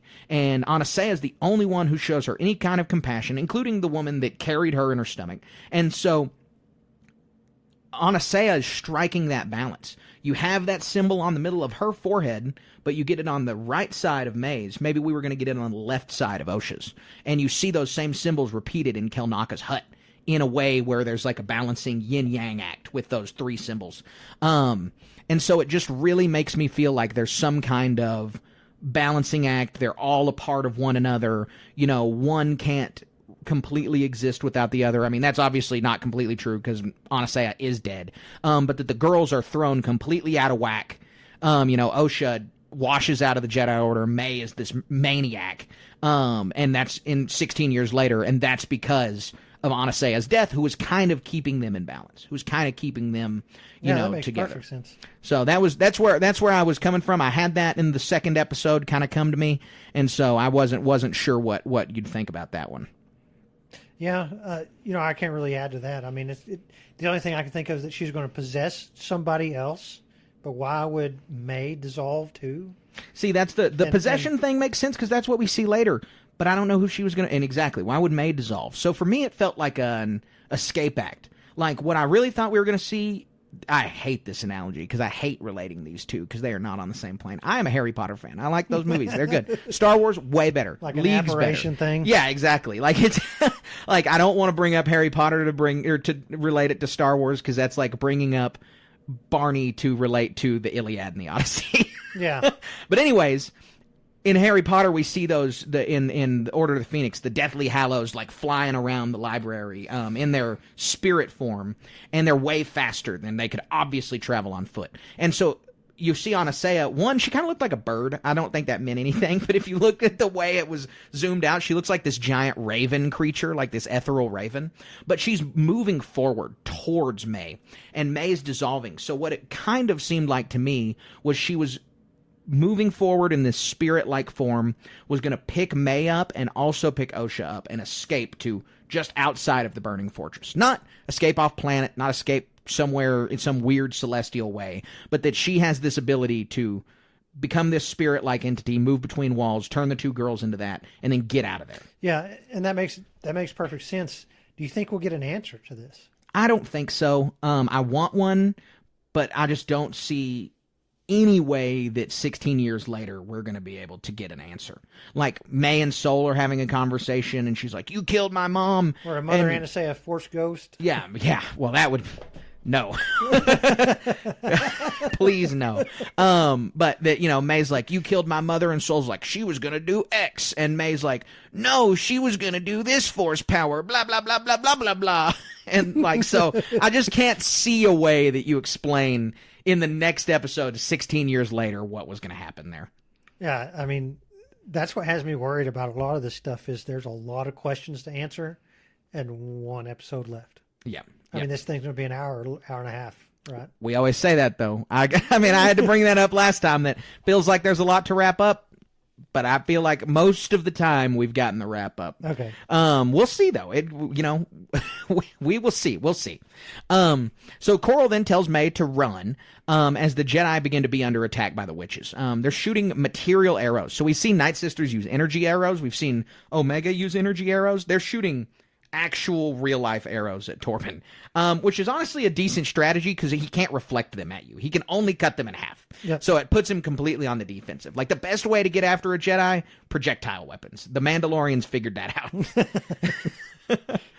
out. And so while that's going on, Coral is just relentlessly attacking Soul, but Soul is refusing to fight back as Coral screams, "Fight me!" She's very upset. No challenge for Soul. No challenge for Torben. They're just straight walking these girls. Yes, which is obvious. I mean, we knew that from the third episode. We knew that from the fact that the witches said they needed to go kill him in the night. Like, they knew they couldn't stand up to them let alone 4 Jedi, just 2 of them they can't stand up to. Anasea maybe could have stood up to one of them. I mean, it might have been a fair fight between one-on-one Anasea and Soul. Well, and their matriarch is gone. You know, it's kind of like going back to the Thrawn books. If she was buttressing all these women, their power might be not as effective. Yes, probably so. But we know that dark side users are emboldened by their emotions. So maybe they're holding on better than they could have because they're so upset. Exactly right. And so there's then the reactor explosion from the third episode. It's much larger than we were led to believe, though. There's we saw the one explosion. There's 5 explosions. They're connected to each other in a chain reaction. This is a Death Star fortress. So Soul then cuts off Coral's staff, and he's just done with this. So he cuts off the tip, and then she disappears into the black mist. And then all the other armed witches, Torben looks and they're gone. We don't know if they disappeared into the mist, but they did go really fast. So they probably did do some kind of transportation thing. Torben then knows what's happening. He's like, "Oh man, my mind." He's not again. But he says, "My mind is fortified this time." And we learn that the witches were not after Torben, but they were after Kelnaka. Yeah. And this is where we come to my favorite part of the episode. So people who have listened to this show prior will know I'm a little bit of a Wookiee Jedi hater. Not hater like I hate them, but then I'm like, what's the big whoop? I don't really get it. Why are they that cool? Well, here you go. Yeah, well, this is why. I guess I just never could imagine what it was like, because this was awesome. I really enjoyed, so Kelnaka is possessed by the witches for this fight scene. And I just really enjoyed the concept, again, because we see and know that the witches can't stand up to them. There's no way the witches can stand up to the Jedi. And so this was a perfect example of them being able to do that. Them employing the subterfuge and dark side magic to stand a chance. It's set out well. It feels like a really reasonable threat. And so we just see Coral physically possess him and demonstrating their power by the other witches. Exactly. We see a scene of all the other witches chanting, swaying around. Just real good stuff here. It's a fun fight to watch. Good choreography. So one thing, it's like you think an aged, very wise and talented Wookiee Jedi would have their mental fortitude up, not when a whole coven of witches are penetrate your mind like that. That's the most mist penetrate you physically. That's the most important and really well written part of this, I think, is that the writers understood that it's not believable to think that just Coral could possess Kelnaka's mind. Torben, yes, because he's the Padawan. Yes, and Mother Anasea is the most powerful one of them, and he has obvious weakness to exploit. Kelnaka just around the corner got slapped in the face with some black mist, right, and can't overcome it. Yeah. And it's, they're not in his mind trying to sell him on anything. They are controlling him. Yeah, but he's a meat puppet. It's taking all of their power, as we see here in just a minute.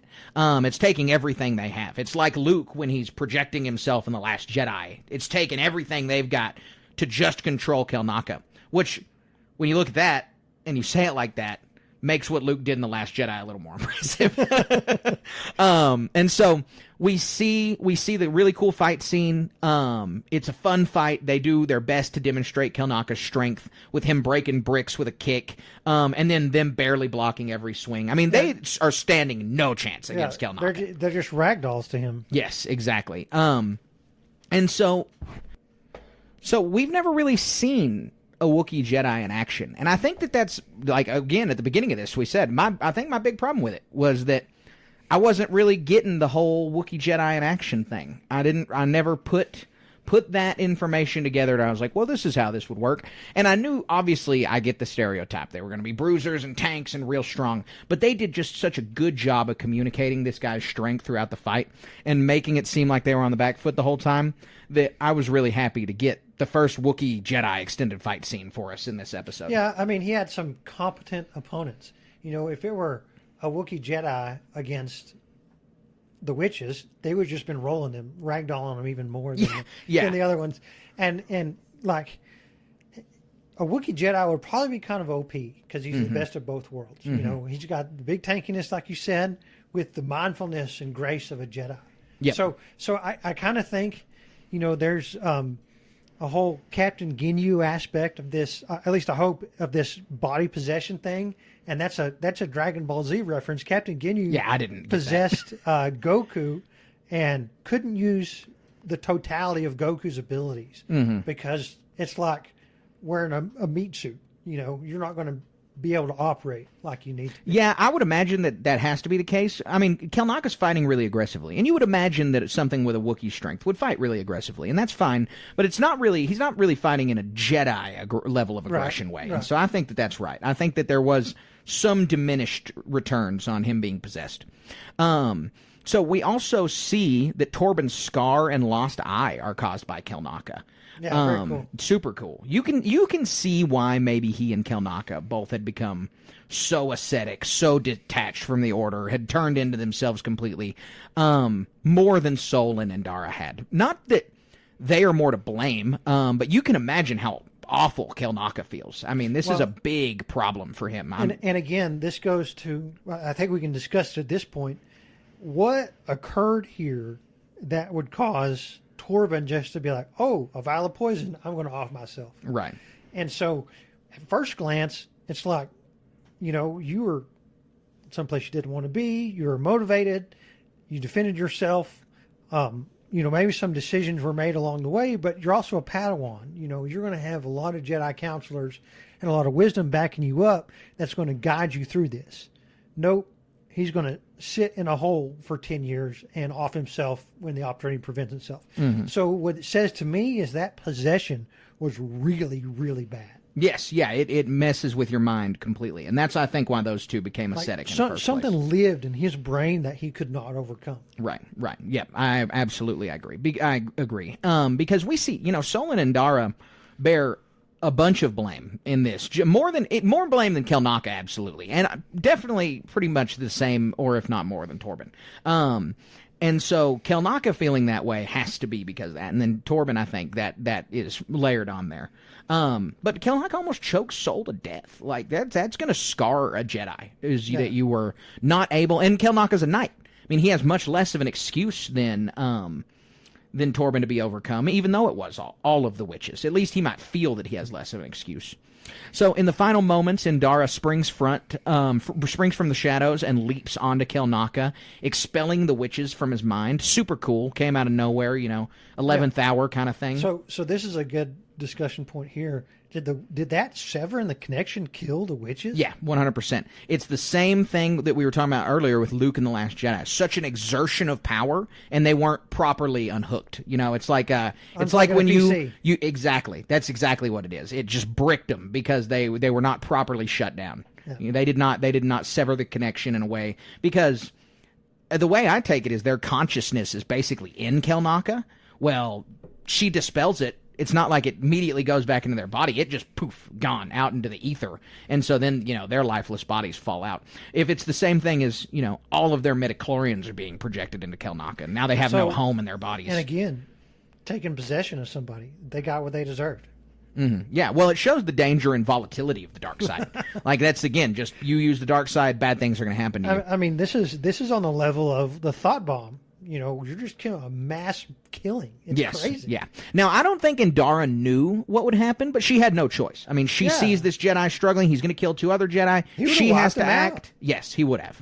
And so, you know, I think Indara rightfully would feel bad about this. All 4 of them are also one of the things that's hitting them the most is this mass loss of life. I mean, they killed 50 people. I mean, they did. It's in self-defense, but to a Jedi, that doesn't matter. I mean, a dead thing is a dead thing. An orphan, a little girl. Yeah, it's a big deal. Yeah, exactly. So Indara instructs Sol to go get the twins. They're in danger because of the explosions. We get the scene of the girls arguing near the reactor from Episode 3, and Sol is trying to hold up both of their platforms, an angle we didn't get to see before that. Yeah, and this was something that really struck me. Why didn't he levitate the girls towards him? They don't weigh as much as a platform, surely. Yeah, just like a panic in the moment thing, I guess. I think that's just a, being reeling kind of thing.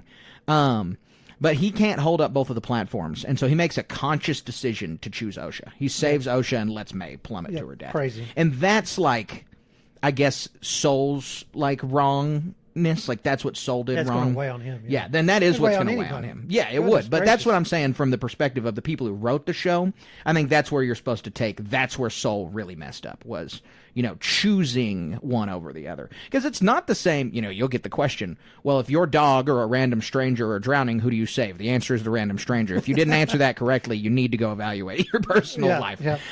But then you just keep giving that same example of, and it's closer and closer degrees of separation between two people, and you have all of these different factors in their head about, who are they, their relationship to you, all kinds of stuff. Well, in this situation, it's a complete one-for-one, other than their behavior, other than their disposition. It is a complete one-for-one. They're the same person, one soul, two bodies kind of thing. So it's like Soul making that decision as he's making this preference choice rather than some kind of At least he chose... measured choice. Like do you save an 85-year-old person or a baby from a house fire? And it's like the 85-year-old person got to live their life. You want to save them both, but you make a choice. Baby's what you choose. Yeah, I think last time we talked about this, I brought up that movie, The Good Son, and one of the kids was a murderer, and the other one was just kind of like along for the ride type thing, and the mom chose the non-murderer young person. I wouldn't call May a murderer, but she is definitely not yet.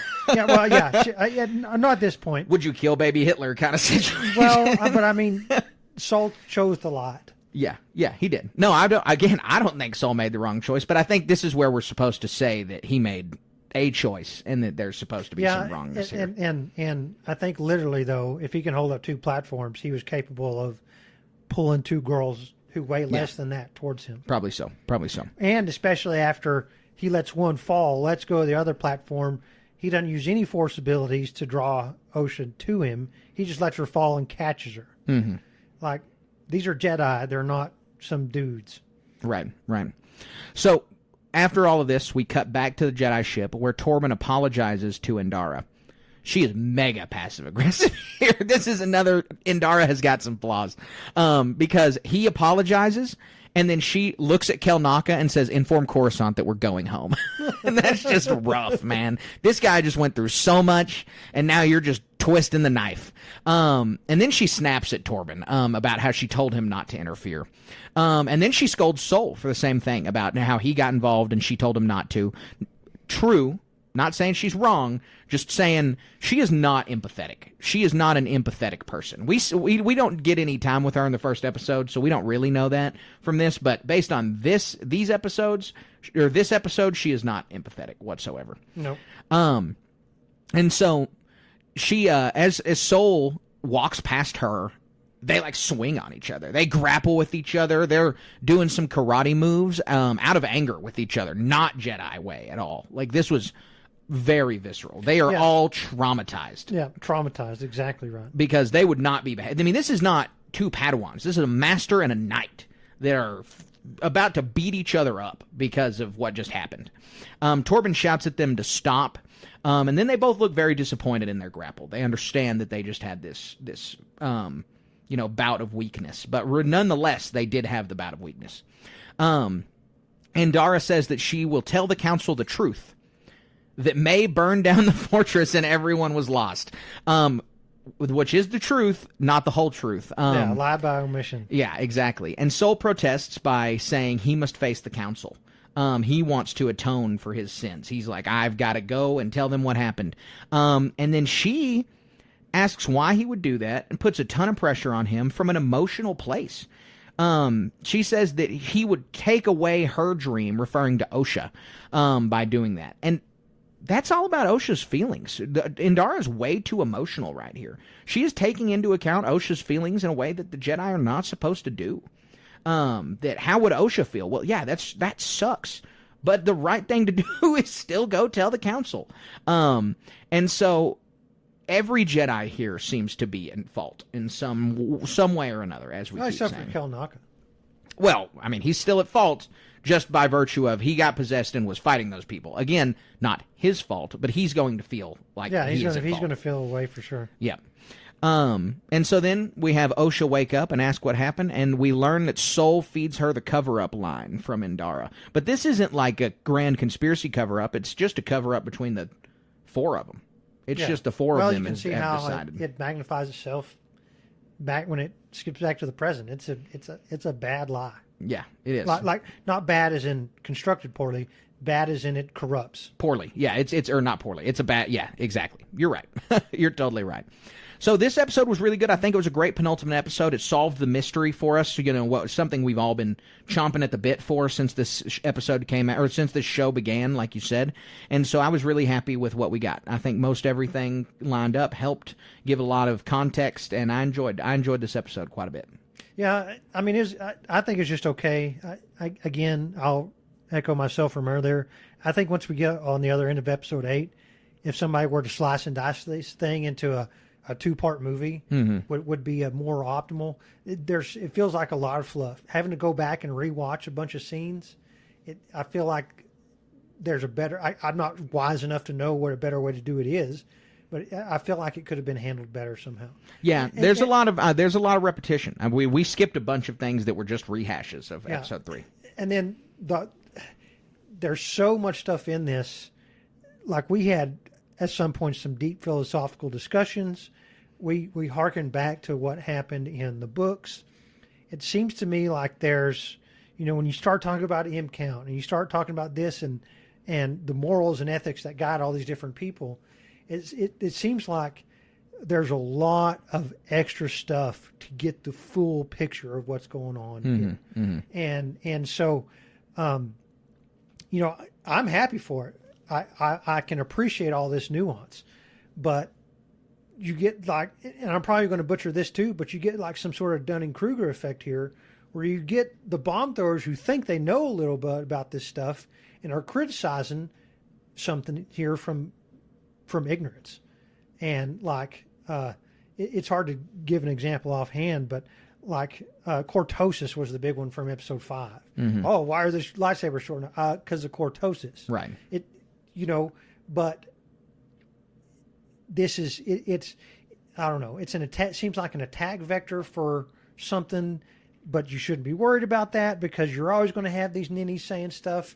It feels like Disney's having to do this balancing on the tip of a needle to be successful here. I think so. Well, and TV is a lot to do with it. It's episodic nature, leaves questions. Star Wars fans don't like the questions left unless it's, really solid at the end of a movie where it's going to have to get answered in the next, and you can just logically say, oh, it's going to get answered. And we've gone through multiple TV shows and questions have gone unanswered, and we've just never been given answers to what we want, and they've glossed over things before, and so I can understand why some fans would feel that way. So another question I want to go over is, we spent 6 episodes up to this point. What are we going to find out? What quote unquote actually happened on Brindok? And we know there's more to the story than what we're shown previously. It wasn't just, May started a fire and all these people died. Mm-hmm. Sucks for you, May. They thought she was dead and they could just sweep all the problems under the rug, but now May's the one causing the problems, right? And up until now, they've been alluding, something else happened on Brindok. I'm going to tell you the rest of the story. Now that we know the rest of the story, is it what you expected? Yeah, I mean, I think it is. I think it's pretty much what I expected. We knew that there was going to be something that said, the Jedi were at fault. I'm a little happier that it wasn't. I think the reason I liked this episode so much is that it didn't go so hard in the paint on the Jedi are the bad guys and the Jedi messed all this up. Like, the Jedi did mess up, but as we've said through this whole thing, I don't think Sol did anything wrong. I think Indara was a bad leader, but she never did anything wrong. Torben was manipulated. Kelnaka was manipulated. Like, I don't think that anything that the Jedi did... So what did they do wrong? Just exist there at the time that this ceremony took place? I just said they didn't do anything wrong. I thought you said... Well... I just said they did nothing. Well, the wrong. Jedi, but 50 people are dead. Somebody did something wrong, and so there's the Jedi are blameless here, right?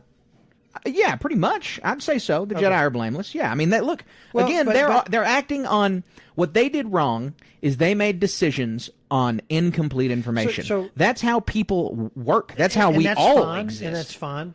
But the rest of the show is painting a picture of, like, if you did nothing wrong, especially from the perspective of a Jedi, why are you concealing what happened here? They're concealing to the council what's going on. They're giving all these half truths and this and that. They think so. So you're thinking from a perspective of an average person that they didn't do anything wrong because they were making all the right decisions. To a Jedi, 50 people died, regardless of if it's in self-defense or not. That is a huge impact on them and their 50 psyche. Okay, 50 people or 50 dark side cultists. That's not how the Jedi think. That's not how they work. It is they mourn the loss of even a Sith when they die. Obi-Wan holds Maul in his arms and is devastated that he had to kill. Point. He's a dark side. That doesn't even matter. You said dark side user. Okay. He holds him in his arms and is upset that he had to kill him. They advocate. Anakin knows that it's wrong to lop Dooku's head off. They mourn the loss of any life. That's part of the Jedi credo and code. It's not they're bad guys, so we have a right to kill them. This is self-defense, so I have a right to kill them. The Jedi do not think that way. And so they are in a state where they just had 50 people die. It's their fault because the people wouldn't have died if they were there. If they don't think that way, then why did Saul puncture Anastasia? Because that's a self-defense thing. It was a self-defense. That's exactly why it was. There was no other option. She's doing some dark side magic, watching a child disappear in front of his eyes. He has no other information. He has to act on the information he has. And it doesn't mean that he's not going to mourn and be upset that he had to make that decision in the end. It seems to me, especially in light of ignoring Indara's order the council said this, for all intents and purposes, the word from the Jedi gods is don't go in there, and they do it anyway. And so, again, I support I think they made all the right decisions given the stuff involved. But that's kind of like a hard line of if there was a mistake, that is a line there. And I don't know. There's a lot of concealing of there's ignoring orders. Like none of these people faced any seemingly, I mean, except for self-imposed from Kelnaka and Torben, but Saul didn't face any sanction. And because they lied. They hid it up. That's also what they did wrong. The answer of what they did wrong is the cover-up. The cover-up is what they did wrong. They go to the council and they tell the truth. They didn't do a thing wrong. The cover-up is what they did wrong. And so the truth is the self-defense thing, right? Yeah, absolutely. And all these people are dead. So that's my point is if they'd have told the truth about, hey, we came across this dark side cult, they're doing this other stuff, we explained exactly what happened, they'd be in a much better position than they ended up in. Yeah, but that's not how human beings think. That's not how Jedi think. That's just not how people operate. You think when someone does something wrong to another person and it's hidden and they don't want to tell another person, the longer they go lying and not saying it, the harder it is to come clean and to tell the truth because of how a person's mind races and thinks all of these bad things are going to happen. The Jedi Council is going to punish Saul. There's no two ways about it because Jedi specifically are supposed to be better than others. They're supposed to make the right decisions. They're supposed to hold themselves to a higher standard, and that higher standard is not getting people killed, even in self-defense. It's not don't go and kill innocent people. It's don't get people killed. Value life in all forms, no matter what. Them being dark side users does not mean they get immediate execution death penalty from the Jedi. It means that they need to understand the situation, find a nuanced solution, maybe incarcerate these people, but not kill them in pretty much any situation. Well, my premise is that given the circumstances, I don't know. There's so many real life contexts of like government sanctioned massacres happen, and the only people that are left are the government actors, and whatever they say is the truth. It's crazy to think about that we're having these discussions about a TV show in a sense.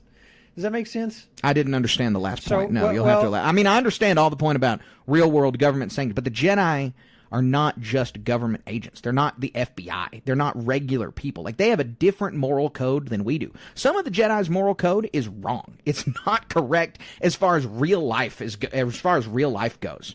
Not having emotions, being ascetic, holding yourself to an impossible standard is bad for average people. Well, you can can't see how do it turned that. out here. Yeah, but for the Jedi, they have a code that is different than our moral code. And so you can't impose, well, if the FBI did this, the Jedi are just the Republic's FBI. They're not. They're different. They're a religious order that has a moral code. They have violated their moral code.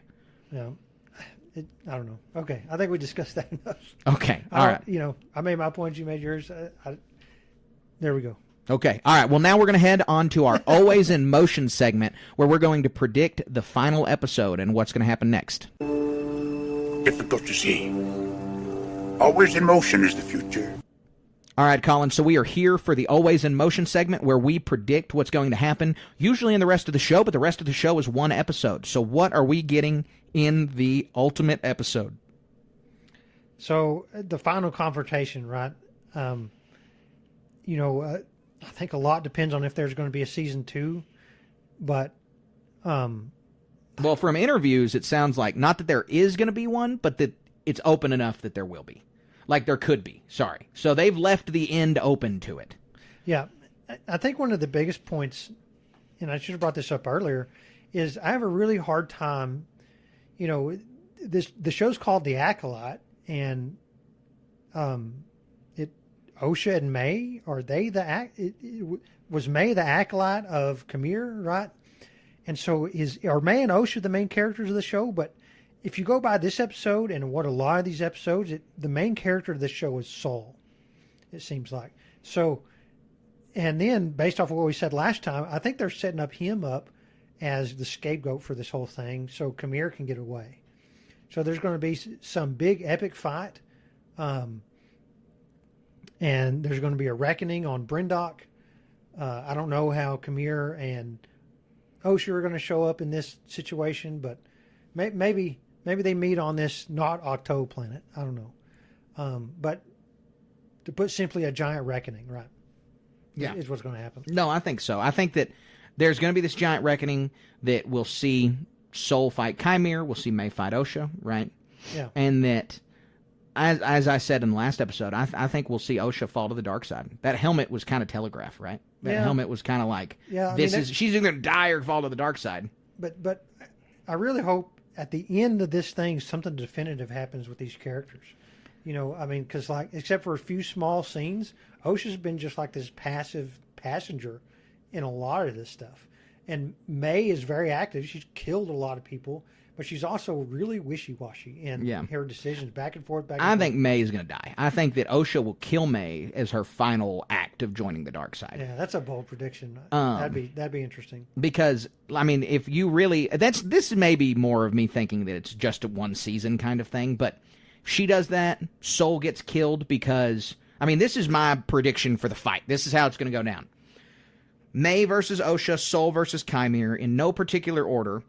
Osha kills May after May does some kind of pleading with her or does some kind of repentance or pseudo-repentance, but she doesn't trust her or she wants to get rid of her because she's totally fallen to the dark side at this point. And Soul is going to almost kill Khmer and Osha's going to save Khmer. Or May saves Khmer before May gets axed. That gives an opening to kill Soul. And so then you have Khmer and Osha, the Master and the Apprentice, Sith, and they go on. And then eventually, if there was a season 2, it's about Osha finding her apprentice, Darth Plagueis. Oh. That's a way bolder prediction. That's a very bold prediction. Well, but, I mean, look, the timeline works out nearly perfectly for that to be the case. Okay, yeah. How does Vernestor fit into all that? Yeah, that's my big problem is I don't know where any of that fits in. I really just feel like the trail goes cold for them, and there is that little mini cover-up. But I don't know what happens to the 3 other Jedi. And I've racked my brain all week. This episode didn't give us any new information, really, on how that little plot line is going to go down, and I just don't know what other information we have to go off of there. Well, and again, I think it's going to be another cover-up. I think Khmer just makes it out, not unscathed, but by the skin of his teeth. and Vernestra kills Soul and says he was the Sith Lord. He was Sith. He was May's master all along. Now, do you think this is Vernestra doing this as a cover-up, or she will sincerely believe that? Like you referenced last episode, the Darth Bane book, where the master goes nuts. Do you think maybe Soul? I mean, we've seen Soul get really emotional lately.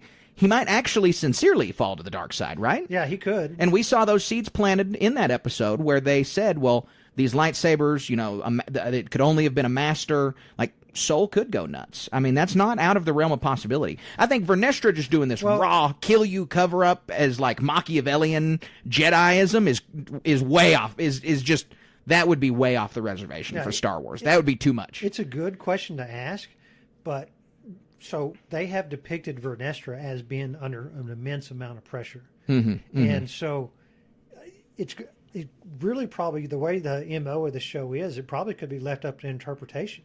Or we just get some tidbit, and it's just a question mark at the end. Because she's under this immense amount of pressure. There's all these fingerprints of a Soul's the Sith Lord cover-up. And if she can come out on top of this thing looking like a hero, and all these characters are flawed, where they got these cracks of what the Jedi Order is going to become in 100 years.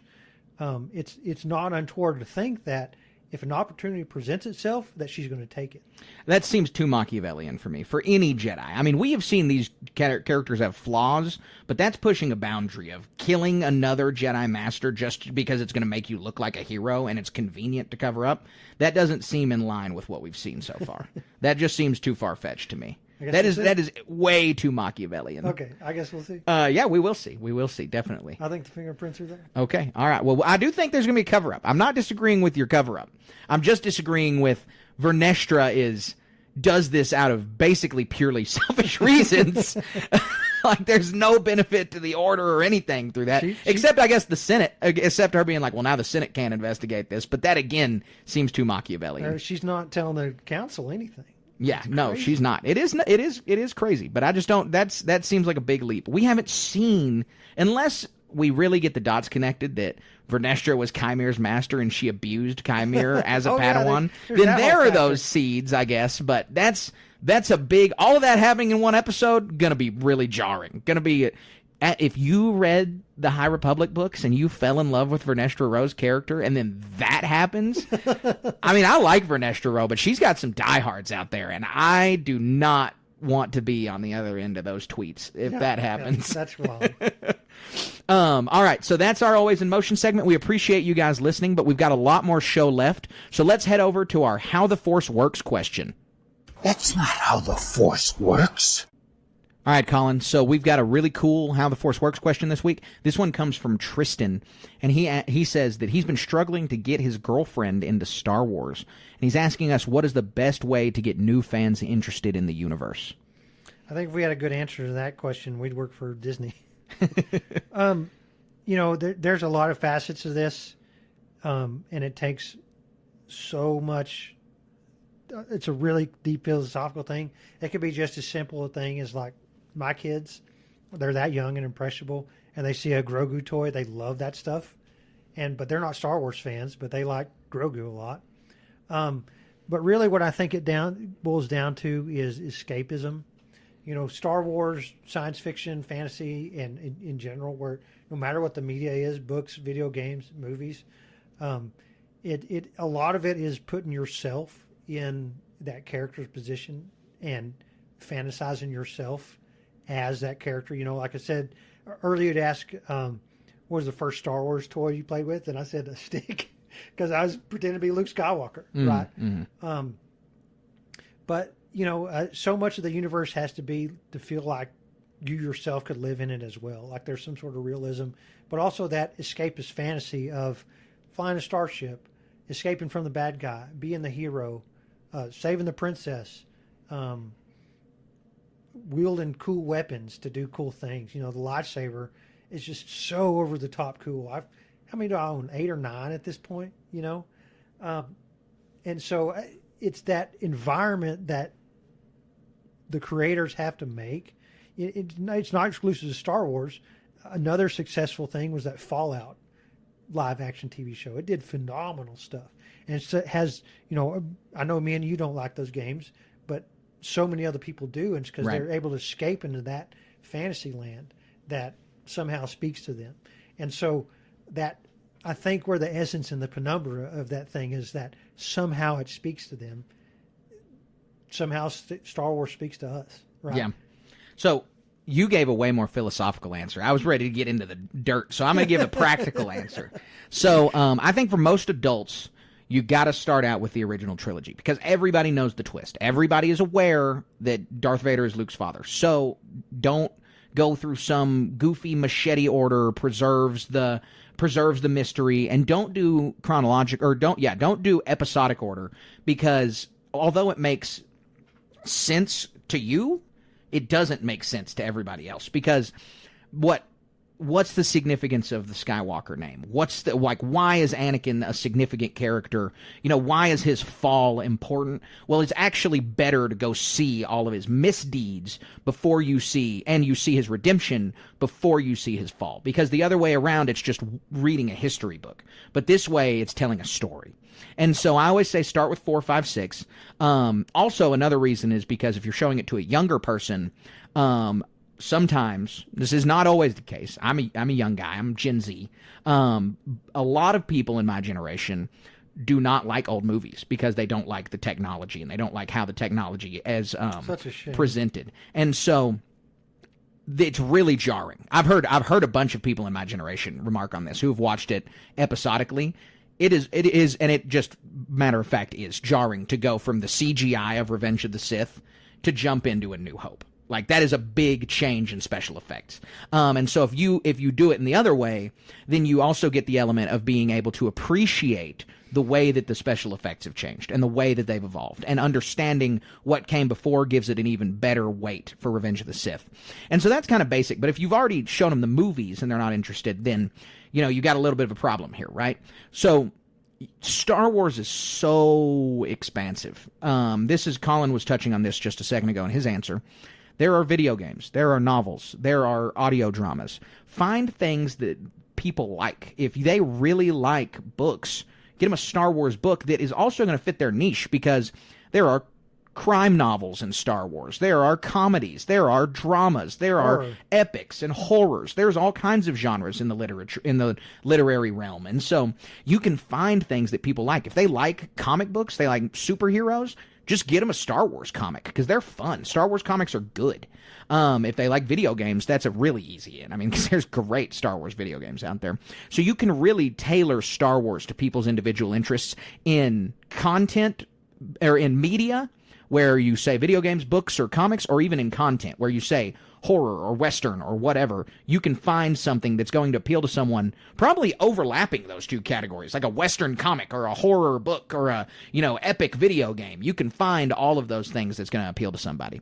And so I really think that that's the best way to get somebody into Star Wars, is really nailing their interests. If they like Legos or building things, get them a Star Wars Lego set. If they like action figures, get them a Star Wars action figure. Lightsabers, they like costuming, get them a lightsaber. Like, there's all kinds of stuff where a person's hobbies can be spun and tailored to Star Wars. I've got multiple different Star Wars cooking appliances because I like cooking so much. And so I've got different Star Wars cooking gadgets. And so there's just ways to get people interested in stuff. And you've just got to be able to nail it down that way. But if they haven't seen the movies, the answer is definitely release order. Yeah. But if they've seen that and they haven't been convinced, then I say show them that with a mix of finding other TV show episodes or TV series that they will be more interested in than others. I started my wife out on Rebels because I knew that she would really connect with Hera and Kanan, because we were engaged at the time when I was first started showing her Star Wars. And so awesome. That lit it off for her on Star Wars from then on, because she thought all of it was going to be like that, which not all of it was, but it was really, getting the Hera and Kanan relationship eked in there while we were engaged was a really good way to hook Cassidy on Star Wars. That's awesome. Yeah, it was good. So you just got to be a little intentional about it. But we really appreciate that question, Tristan. If you, listener, want to ask us a question, head on over to patreon.com/Star Wars Station. It only costs $1 a month to ask us a question. So head on over there, start submitting your questions, and we will answer them here live on the show. We've got 2 more segments left. Our next one is the HoloNet news segment, and we're going to roll into that right now.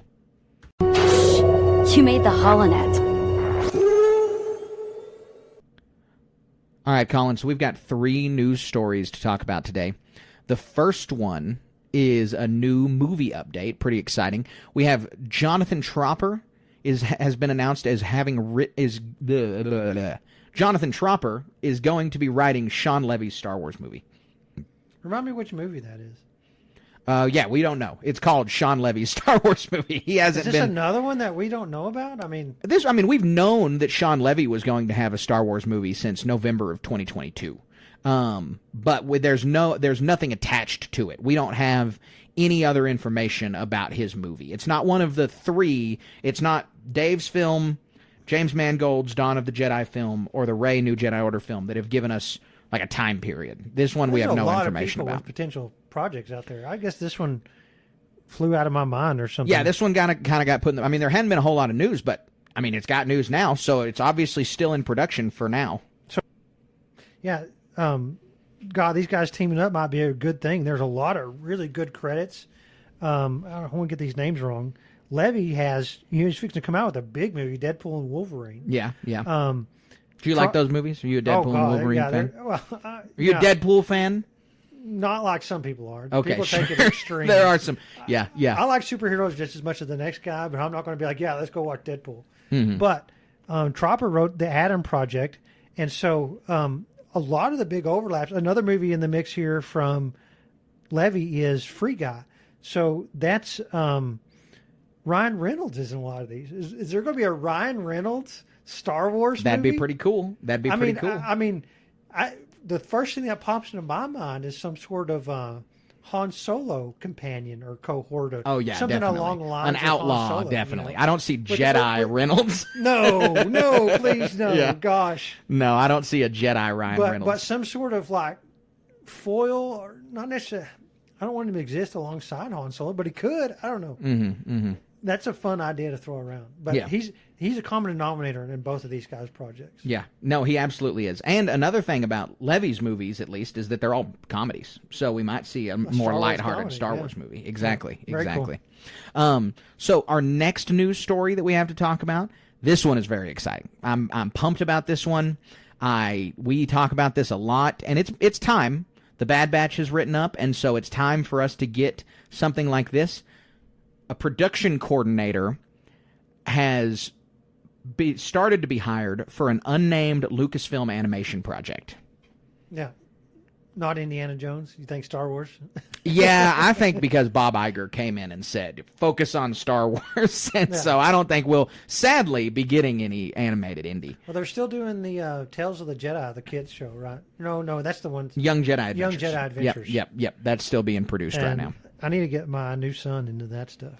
Yeah, absolutely. Yeah, that's low-hanging fruit right there. But yeah, we're hotly anticipating a new Star Wars animated project. Mm-hmm. And there's always something out there that could be popping around that this could be, a Tales of the Jedi season 3 kind of thing where we got Sith or Jedi, we got Jedi, we got Empire, so maybe we'll get something else. I've heard speculation this could be Visions season 3. I don't think we're ever going to get a Visions season 3. Bob Iger has axed the creative projects. It's make money now, and Visions does not do that. So I'm hopeful that it's a Bad Batch replacement. I'm hopeful that it's a new show that is coming out on a regularly scheduled timeline, giving us season after season of animated content. 7 seasons, 11 seasons. With a different animation style. I love the Clone Wars and the Bad Batch and the Tales animation style, but if I just listed 3 different TV shows that combined have 12 seasons, let's get a new animation style out there. Yeah, South Park animation style. Oh my goodness. They make the Star Wars episodes week by week. There you go. But that's super exciting. I'm very, very excited about the animation coming back, and it's still going to be a couple of years though before we get, because if they're just now hiring a production coordinator, that means that it's not on the horizon. That means that it'll be, animation's quicker than movie timelines for sure. It could be but 2 years. They're still monumental projects. Yeah, no, absolutely. And so we've still got a little bit of time to wait for there to be a Star Wars animation gap, sadly. All right, so our final Star Wars news piece is about massive entertainment, and they went deep talking about Star Wars Outlaws and its open world setting. Yeah, I'm really looking forward to this game. I've been doing streaming every day, playing Warhammer models on twitch.tv/Station Media. So when this game gets closer to being available to play, you're going to be able to find that there. So if you don't want to play the game, you can watch me play it, or you can watch Carter play it. And again, to really delve into what this open world is going to be a lot of fun. Open world games are some of my most fun things. And in the Star Wars universe, you know, it harkens me back to memories of Star Wars Galaxies. It was an MMO. You know, this is going to be a single player open world type thing. Right. You know, markedly different, but having the freedom to do a lot of different things, go where you want to go is similar a big to deal. Red Dead or GTA storyline or you know, Assassin's Creed, anything like that. Yeah. I'm really excited about a quote from here that I'm just going to pull right out of here, and so it's a little bit of a long quote, but before the quote, they're talking about how people expect for open world games to be really big and really small. They want a large, wide sprawl, and they also want the inside of every bar to have a lot of detail, because you lose the immersion if you don't. And so the quote that I want to read is, "The scale of Tatooine needs, should, and does in our game feel very different. It breathes. It's open sand dunes and long sightlines. It's easy to pick up any little anomaly on the horizon, and there might be an opportunity for you. Compared to the dense streets of Kijimi, which is a city in perpetual winter where people are trying to stay warm." Cool. And so that is really exciting to me, because that means that they're taking a lot of time to craft these planets, to make them feel distinct and different, and to get down on the ground and say, Kijimi's a planet that we had for like 20 minutes on screen in The Rise of Skywalker, and that's it. Or they had noodle shops. Yeah, on the whole street. and they're able to now get down into the nitty-gritty and say, well, what does it mean to live on this planet that it's always snowing, and that you're like that? You know, it's basically like living in the mountains of Nepal all the time. And so they're going to be able to sit down and show us a lot of detail in each one of these planets. And it's not, I don't expect this to be very large. You know, when you hear Star Wars open world game, your head can kind of spin, because it's like, that's not possible. Like, because if you do take their line where people want it to be big and small, you'd need every detail on Coruscant plus every detail on every other planet, where Coruscant itself, if you tried to detail a quarter of it, would be this insane undertaking that would make my computer catch on fire. They just end up being repetitive in Star Wars, not to the Old Republic, the SWTOR MMO. You go to Corellia, and it was just tunnels everywhere. It got silly. Yeah, sure. And so that's you know, like you said, it ended up being repetitive and just generated. And so that doesn't seem like what they're doing. It seems like it'll be scaled back. You know, it's going to be, I don't even want to speculate how many planets, but I know we have 5 confirmed, and so more than 5. But a handful of really detailed outlaw planets that are going to let you explore a lot of nooks and crannies, which sounds really exciting.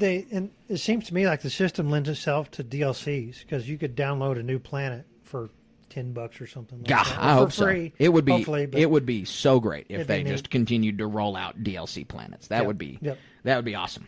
I'm not much of an open world video game player at all. So is that like a common practice for them to, like, does the GTA map ever get new sections? No. Okay, well that's sad then. But hopefully that won't be the case here then. They get, I mean, I might have misspoke, but like, it depends on what you mean by section. Like, when the game first came out, the casino couldn't be entered, but then a DLC came out, and you could go into the casino. Oh, I'd say that's probably similar, because I think that their plan, at least the way they're talking, it sounds like all the planets will be finished. Like, you're going to be able to walk into Jabba's palace and Mos Eisley Cantina, which, now just saying those things out loud, I can't wait to play this game, man. You're going to be able to hop on it. You're going to be able to be in the bar, hop on a speeder, walk into Jabba's palace, all in the same gameplay routine. It was super fun in Galaxies. Yeah, that's going to be great. That's going to be great. And so, anyways, I think that with the way that this interview reads, it's going to probably end up where, if the casino gets opened up, that means a new planet. That means Cantonica is now available.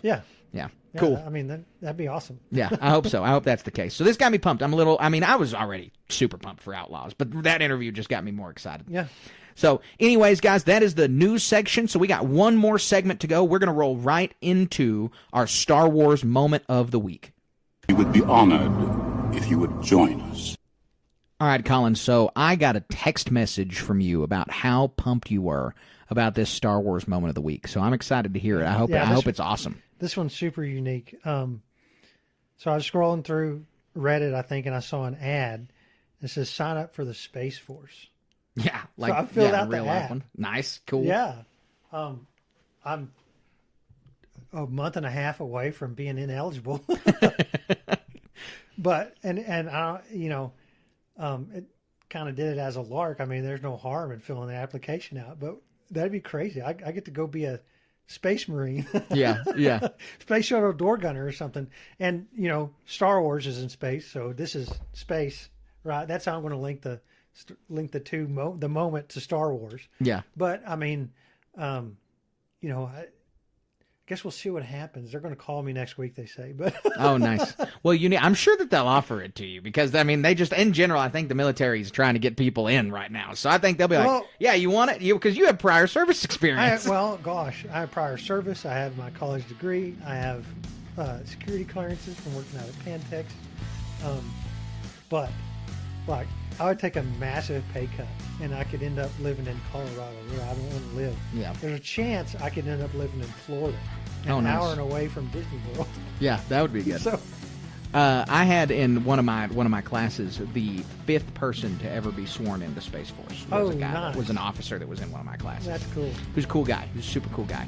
And they're called Guardians. I think the enlisted guys are called Guardians at least. Soldiers and stuff. Yeah, exactly. So you like seamen, airmen, and so you'll be able to be a Guardian, like a Jedi Guardian. You can probably wear the mask. Ask if you can wear the Jedi Guardian mask everywhere you go. I was a former Marine, and so I'm going to be a spaceman. Yeah. I don't care what they say. So my moment of the week, I was in Portland, Oregon for the weekend. And so apparently they're known for donuts, something I did not know about. That's like what they're super popular. They're like main food. I guess everybody just subsists on donuts. So anyways, I went into a donut shop, and unbeknownst to me, there is a Wookiee donut that they have. It was like this chocolate donut with a bunch of frosting all over it. It is normal sized, sadly, but it was delicious. Oh, it was so good. They really are known for donuts, man. One of the best donuts I've ever had in my entire life. And so I got to have this nice little iced Wookiee donut in Portland, Oregon. Yep, it was fun. So anyway, that's the show. We're ending on a good note with the Wookiee Donut and with the Space Force, and we appreciate you guys listening to this program. We appreciate you tuning in week after week to listen to our thoughts and theories on all things Star Wars. We love you guys tuning in. We love going through the Acolyte with y'all, and we're excited for the ultimate episode next week. We hope that you'll continue to tune in, and if you've listened this far, you're probably a fan of the show, so please like this on YouTube, subscribe to us on YouTube, leave us a 5-star review on Spotify, on Apple Podcasts. We appreciate your support in any and all forms. We are very grateful for it, and it continues to keep us going. We also really appreciate your support on Patreon.com. If you head on over to Patreon.com/Star Wars Station, you can find all manner of Star Wars t-shirts and extra episodes of this podcast. You can find other podcast episodes, exclusive interviews, stickers, ways to engage with Colin and I. It is awesome over there. So please head on over there, check it out. You can find great stuff starting at $1. Man, things are blowing up at Station Media. Selling stuff online like crazy. We got an event coming up this weekend on the Warhammer side of it. We're going to stream a Rogue Trader tournament. Carter's going to play in that. It's going to be a fun day. Yeah, it's going to be a blast. The future's bright. I mean, I think the future for Star Wars is bright. Movies are coming out, more TV shows. Can't wait for Andor. Can't wait for Skeleton Crew. Absolutely. And playing the video games, too. Lots of that coming up. Yeah, Outlaws is coming out soon. I mean, it's coming up fast. It's fall of this month, of this year. So we don't have an exact date yet, but I know it's coming soon. Yep. So please, if you want more Star Wars Station, all you got to do is head on over to various social medias. You can go to starwars.station, find us on Instagram, SW_station on Twitter. You can find us on Facebook at Star Wars Station. You can find our Facebook group, Star Wars Station Cantina. We've got a Discord linked in the bio of this podcast and linked on most of those social media platforms. And finally, you'll be able to find us on our website, StarWarsStationPodcast.com. You can find our backlog of episodes, t-shirts, stickers, and more over there. We appreciate you guys listening. We appreciate you tuning in. And we appreciate you staying wizard.